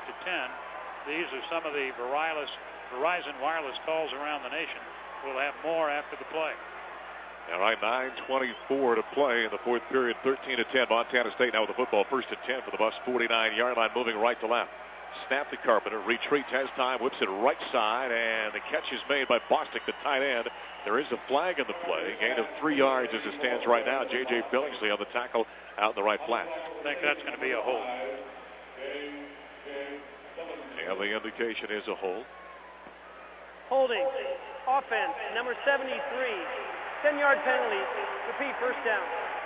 And penalty goes down to captain Joe Hurst, who's been whistled a couple of times for an infraction here in this game. Still in the first period up in Fort Collins, Colorado State 13-0 over Weber State. Wyoming leads Utah State 10-7 in the second period. Cal Davis 24, UNC 7. Jefferson and Wheaton go wide right. Boundary side left comes Lewis. First down at 20 for the 41. Pitch, sweeping boundary side left. Groves, he is hit an upend and spun around as he crosses the 40 out to the 43-yard line, almost the 44. Tackled by Terry Washington for the Buffaloes. Gain of 3 yards, second down at 17 now for MSU's in. The score is Ohio State 35-12 over Northern Illinois in the fourth period. They're number 1 ranked, 5th ranked West Virginia 35, Marshall 7. In the third period, Cal and Tennessee are scoreless in the first period. Second down at 17 now for Montana State for their own 40-yard line. Ball left, hash mark. 2 tight end formation, 2 wide receivers, 1 right, 1 left. Carpenter drops. Now lobs it up the left sideline, and Lewis has it dropping over the right shoulder, makes the grab inside the 30, and he's run out of bounds by Terry Washington at the 27-yard line. And another double-digit pickup by Montana State, a gain of 29 yards. Well, they're really working on those Colorado corners, I'll tell you that. No question. A couple other finals. Michigan beat Vanderbilt 27-7, Iowa 41-7 over Montana. That's it for the Verizon Wireless calls around the nation. Verizon Wireless, we never stop working for you. Batting is Washington out, Ben Birdie in, so nickel package out there for the Buffs. First and 10 from the CU 27-yard line. Quick drop by Carpenter, throws it left side. Catch is made by Wheaton. He turns, stumbles inside the 20, and then knocked out of bounds at the 16-yard line. So a gain of 11 yards, knocked out of bounds by Ben Birdie, and it's another first down for Montana State. 8:08 to play in the fourth period. Bobcats on top, 13-10. How many first downs do they have now, Mark? In the game, that is 14 compared to 10 for Colorado. And they had Make it 15, I beg your pardon. They had 6 at halftime, so that gives you an idea of how they've dominated the second half. First down and 10 for the 16. Lewis, along with Wheaton, go wide right. And as they get lined up, a timeout is called by the Bobcats. We'll go ahead and take it as well. So far, a sobering afternoon here at Folsom Field, 13-10. Montana State leads it and threatening again with just over 8 minutes to play in the fourth period. Timeout now, the Colorado Football Network. Buffs Football, News Radio 850 KOA. Can you think of the most unique and amazing place that you've ever utilized for an event or get-together? No? You should consider the Stadium Club at Folsom Field for your next banquet or corporate meeting. With spectacular views and the most interesting setting, the Stadium Club is sure to be a hit. Call 303-492-FOOD. That's 303-492-3663 and get all the information you need to get started with your event. They know your event reflects on you and they'll make it perfect. Call 303-492-FOOD or go to centerplate.com. Create something special. Looking for the perfect CU insignia to wear or take to the big game? The CU Bookstore is a place for you. Shop online at cubookstore.com. Great merchandise, a great selection, and best of all, you support the university. We're your official location for CU merchandise. Whether you visit us at the University Memorial Center or online at cubookstore.com.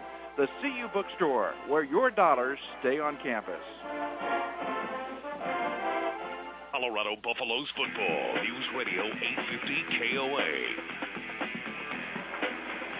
8 minutes and 8 seconds. That's all that's left in this game, and the Colorado Buffaloes are struggling. They're down to Division I AA. Montana State 13-10, and Montana State is knocking on the door. They're down at the 16-yard line at Colorado. It took a goal line stand to keep them out of the end zone a moment ago. And here's Montana State right back down there again. Coors Light reminds all the fans out there that 21 means 21. So enjoy every touchdown this season responsibly and don't cheer with the beer until you're 21. As Larry said, just over 8 minutes to play in this game. 13-10 Bobcats. George Hippolyte, Jordan Dizon trying to get the fans going, which they do.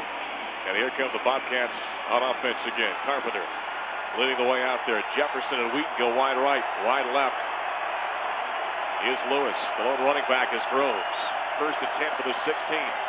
Shotgun formation. And now we've got another procedure call coming against MSU.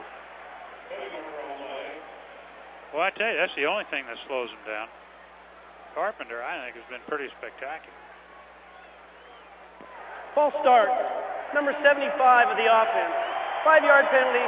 Replay first down. That's Lewis Cito, the sophomore from Paramount, California. Carpenter so far 20 of 27 for 211 yards and 1 touchdown. 20 of 27. So the Buffs get a bit of a reprieve there with the full start penalty. First down at 15 for the 21. Washington and Birdie out. Jones and Washington back in. On first and 15 for the 21. End around. Give to Jefferson. Running left side. Gets inside a block. Inside the 15. He dives down to the 11-yard line where he's finally hammered down there by Lorenzo Sims. A gain of 10 yards. That brings up second down and 5 now. Clock running inside 8 minutes. 7:48 remaining. That end around has worked very well for them all day. You and I said in the first half, the speed is what's impressed me with this team. They have got Jefferson is very fast. Wheaton is fast. Lewis is fast. On the defensive side, Austin has shown he can run, along with LeBlanc And Fuller on the other side. Second down at 5 for the Bucs, the 11-yard line, moving right to left. Jefferson in motion through the backfield. Snap to Carpenter. Had his foot stepped on, and he stumbled back. You see that on occasion. Erlatic, the center, snapped it and then stepped back to pick up one of the defenders in front of him. He stepped on the quarterback's foot. Ends up being a loss of 5 yards as Carpenter stumbled backwards and fell down. That makes it third down and about 9.5 to go. From the Buffalo's 15-yard line. How about the third down efficiency for Montana State? 6 of 14. Well, this is a big play here for the Bucs. Third down and 9 from the Colorado 15-yard line. Wheaton slot right. The wide man is Jefferson. Lewis wide left, the boundary side. High snap, bobbled by Carpenter. Now runs to his left, being chased, throws it downfield, corner of the end zone, and coming back is Lewis. He makes the grab with the front corner to the end zone, diving out of bounds, and they'll mark him at the 1-yard line. So that's a first down for Montana State, a gain of 15 yards. I tell you, this Carpenter is amazing. The Bucs, again, had great pressure. Ryan Walters was on a safety blitz, flushed him out. He moved off to his left. He's sort of throwing the wrong way for a right-hander and still puts a strike right down into the corner of the front corner of the end zone. Picks up the first down and keeps everything moving. So first down and goal to go for the 1-yard line. Two tight end formation, backs to the offset eye. Groves the tail of the tandem. Carpenter hands off to Groves, and he sticks his nose up inside right down to the goal line, and it appears that he did not make it. They'll spot him down about a foot outside the goal line. George Hippolyte blowing things up inside there for the Buffaloes. We've been here before. Yeah, deja vu all over again. Yeah, just a moment ago, Colorado stopped him 3 times inside the 1-yard line and took over. 61 plays for 293 yards. 15 more snaps for the Bobcats and the Buffaloes in this game. Second down and goal to go for the 1.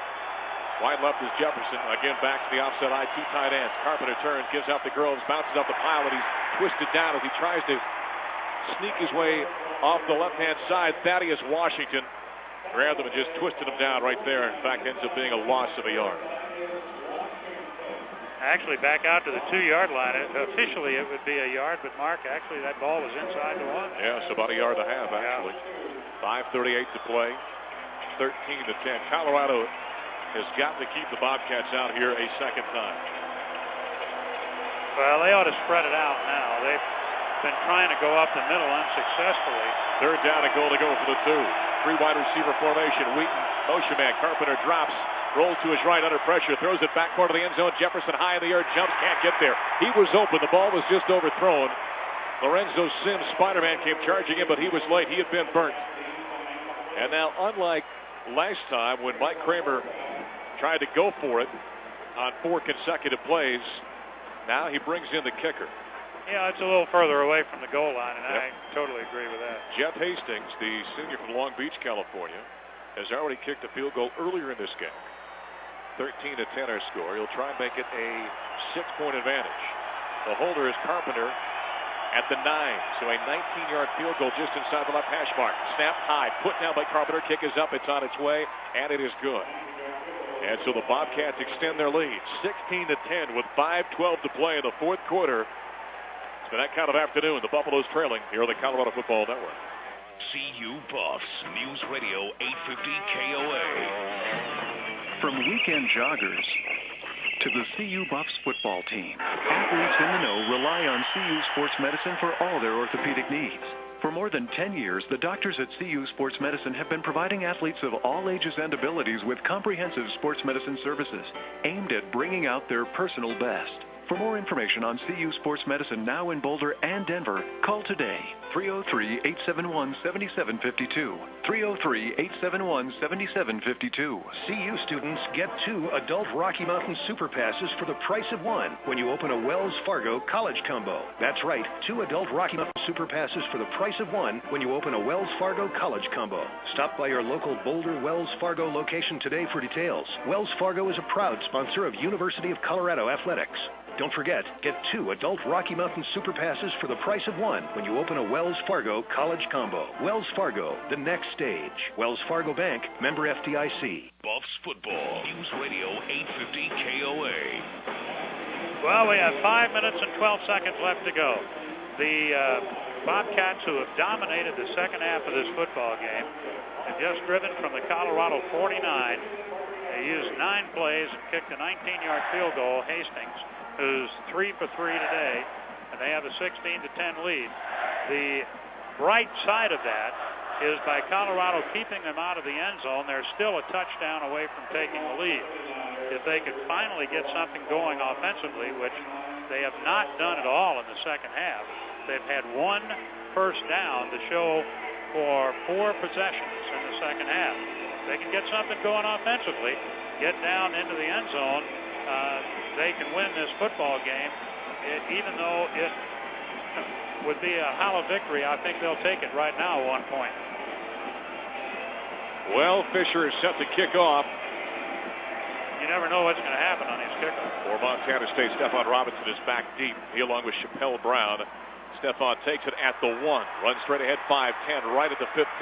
Cuts up inside of the 20, 25-yard line. Hit from behind, goes down. Ball pops loose, and Montana State is recovered. Stephon Robinson tried to just squeeze a little bit more juice out of that lemon as he crossed the 25, and as he went down, that extra effort, the ball popped loose.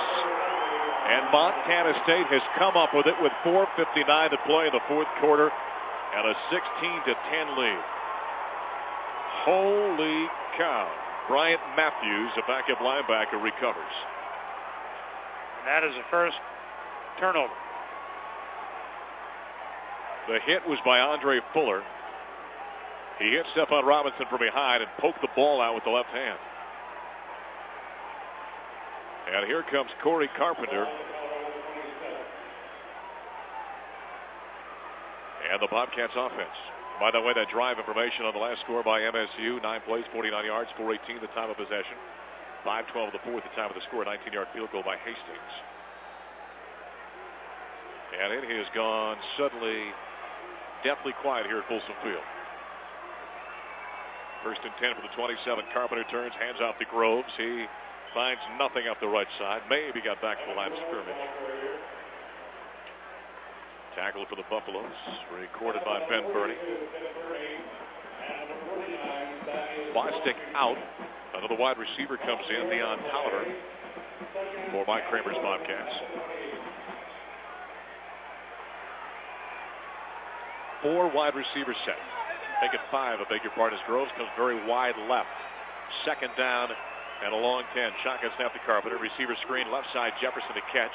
He dances a bit, then darts forward, and Ben Burney is there to hold him down, but he does get about 2.5 yards down to the 25-yard line. And the Buffs pulling out the stops now, putting the pressure on Carpenter. They had Billingsley on another safety blitz. This time he didn't get there, but he did put the pressure on, and Carpenter had to get rid of the ball. Thaddeus Washington comes in. Ryan Walters out on 3rd down and 8 for the Bobcats. This right here is the reason why both coaches on either side, whether you're the BCS level or 1AA level, why they hate these kind of games. 3rd down and 8 from the 25. Jefferson a motion man, 2 tight end formation. Carpenter rolls out to his right, swings it out to Jefferson at the 24-yard line. He makes the catch. Tried to make a move, but slid down, lost his footing. Terry Washington there on the tackle. A gain of a yard for Montana State. Now in comes Jeff Hastings, and he could put this game 9 points away. And Hastings, remember, inside the 40 a year ago was 12 of 12. This one's going to be just outside the 40. Yeah, this one will be as they spot it at the 31-yard line, a 41-yard field goal. He had 16 field goals a year ago at the school record. 16-10. MSU trying to make it 9. There's the kick by Hastings. It is up. It is on its way, and it is good. And now things have become extremely interesting here at Folsom Field with 2:58 to play in the fourth quarter. Let's quickly pause 10 seconds now for station identification. This is the Colorado Football Network. Going to the airport, the mountains, or just getting in and out of Boulder? Get your getaway traffic all weekend with News Radio 850 KOA. 41-yard field goal after the fumble on the kickoff by Stephon Robinson gave the Bobcats the ball at the Buff 27. And they were then able to stop up Montana State, keep them from picking up a first down as the Bobcats got somewhat conservative on their offense, understandably. They got a good field goal kicker, and Hastings connected from 41 yards, and now the Buffs are 2 scores away. Well, you'd like to be able to dress this thing up a little bit, but it'd be like slapping lipstick on a pig here. I'm not sure what to say about it. 19-10. That's ugly. This second half has been ugly for Colorado. Stephen Robinson, Chappelle Brown back for the Buffs. Fisher puts the foot to it, angling toward the near side. Short kick taken at the 12 by Stephen Robinson. Runs straight ahead, 20. Up into traffic. He's hit. He spins off of one defender and taken down at the 26-yard line. A return of 16 yards. Tackle for the Bobcats. Made by Will Claggett, who has made a number of special teams plays today. He has been excellent on special teams, no question. You know your guests deserve warm, delicious Qdoba food at your next football party. Try Q2Go from Qdoba Mexican Grill. It's fresh, it's fast, and always a winner.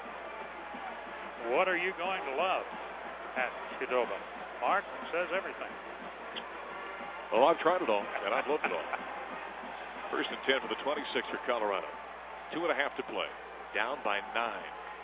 Cox throws the screen pass left side, and it is caught and then blown up by Crawford. I shouldn't say caught it. Hit him in the hands, and as soon as the ball got there, the defender came in and just blew up Cody Crawford, Bobby Daly, the middle linebacker.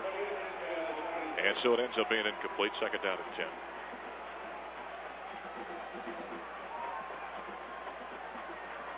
Well, the Buffs can't get much to go right for him.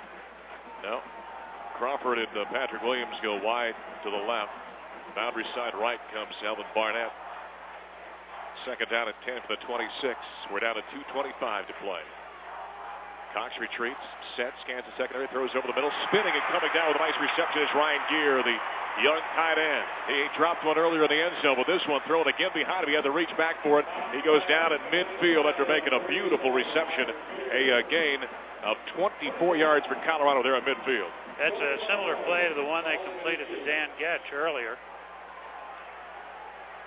Getch's was called back because of a hole. This one sticks. First and 10 for the 50. Cox boots out to the left. Now looks right. Hit from behind. Throws it near sideline to Crawford. He's diving down, but Cox was hit from behind just as he released that. David C. Tonga, the junior from Sacramento, California. Put some pressure on him. Bobby Daly also out there, creating some havoc as he has all afternoon long for the Bobcats. 2:07 to play. 19-10 Montana State. Well, time running out. 2 minutes and 7 seconds. Now the clock does not start after an incompleted pass. Second down and 10 for the 50. Right hash mark. Cox for a drop quarterback draw. Runs up inside, a nice block by Byron Ellis, and Ryan Force, the boundary side safety, comes and takes down the quarterback just shy of the first down marker, gain of 9 yards. Buffs going without a huddle. They've been effective in doing that in scrimmages, but they have to. The clock continues to run. Yeah, doing it against somebody else is a little difficult. Ellis, the tailback, slot left formation. He gets the call, hands off. He runs up inside, finds a little bit of room, and is able to work his way forward for a first down to the 35-yard line. Gain of 4 yards or so. And, of course, on the first down, the clock, as always, is stopped. Effie Copo King with the stop for Montana State. 97 seconds remaining. This one here, I did not see coming. Nor did I, sir. Buffalo's back in action next week. Of course, the Rocky Mountain Showdown at Invesco Field. Colorado and Colorado State. That is a 3 o'clock Mountain Time game. Zim and I and the whole crew will hit the air at 1 o'clock on our flagship News Radio 850 KOA. And our affiliates will join us for Buffalo Stampede at 1:30. As Sonny Lubick brings his Rams down here to the Denver metro area. Takes on the Buffaloes, that annual tilt between rivals. Speaking of Sonny, he used to coach Montana State. He was an assistant with Leon Fuller at CSU, and left there to go to Montana State, and after a stint there, he went to Miami as offensive coordinator. Rams playing Weber State this afternoon up at Fort Collins. And leading 13-0. First and 10 from the 35-yard line for the Buffaloes. Inside Bobcat territory. Cox under center. Trailing by 9. Retreats following the snap. Sets up. Throws over the middle. And Patrick Williams got hung up downfield with Andre Fuller. And no call. Pass incomplete as Patrick then separated himself. Tried to leap up in the air and come down with it. And that draws a bit of a boo from the crowd here at Folsom Field. It's interesting, the receivers we have not seen. I know they were high on the freshman Scotty McKnight. We've not seen him. Yeah, we thought we might see him. Blake Mackey, I'm aware, was been in for one play or two, but not a lot. Second down and 10 to the 35. Two tight end formation. One back behind Cox. Play action. Cox sets up. Here comes pressure at the middle. He's grabbed and sacked. He has sacked Bobby Daly. And how many times have we said Bobby Daly's name here this afternoon? Will Claggett, the Rover end, also came in and collaborated on that takedown of the quarterback. And the Buffaloes call a timeout with 1:23 to play in this fourth period. 19-10 Montana State. And a shocker here this afternoon. And it's interesting getting set for this one, looking back and running through David Cloudy's game notes. He had an interesting stat. Only two coaches in the last 76 years, or one coach, I beg your pardon, has won as opener for the Buffaloes. Yeah. And you know who that is, Jim? It was Rick Neuheisel. They went to Madison and beat a good Wisconsin team, something like 43-7. So Gary Barnett did not. Bill McCartney did not. Eddie Crowder did not. Chuck Fairbanks did not. Well, Bill Mallory no one's did surprised not. by that. 19-10. Of course, Bill Mallory opened at LSU. I mean, that's a little different. Yeah, you bet. You bet. And barring something unforeseen and just shy of miraculous, Dan Hawkins will not here this afternoon. Third down and 21 following the sack. Slot left formation for Colorado, trailing 19-10. Cox sets up to throw, rears back, now rifles it right side, coming back, trying to make the catch was Patrick Williams, and again draped all over him was Andre Fuller. Boy, Fuller should be hanging on a hanger in Williams' closet. He's been like a jacket on him all day long, hasn't he? Tell you what, I just got to say, I'm impressed. I'm not impressed with Colorado one iota the way they played today, but I am impressed with the way Montana State's played. It's a little bit of both. Mason Crosby is lining up for a field goal. Yes, he is. This would be a 63-yard field goal for Crosby on fourth down now with 1:16 to play. Great strategy. Virtually no wind. The snap, the kick by Crosby is up. It is on its way, and it is no good. Short. Just short. With 1:11 to play in the fourth quarter. Well, you like the strategy, Mark. You kick the field goal, get the onside kick, and then you got another shot at a touchdown. So, good idea, but Mason was just a little bit short with it. And not often during Crosby's career has anybody ever said Crosby ends up short on a kick. That rarely happens, but he did from 63 yards. And so Montana State takes over first and 10 from its own 46-yard line as the clock begins to run under that new rule, and here's where it hurts Colorado. Yep. Clock running as it'll be up near a minute by the time the offense even gets out there. Play clock is at 12 right now. The Buffs can only stop the clock once here.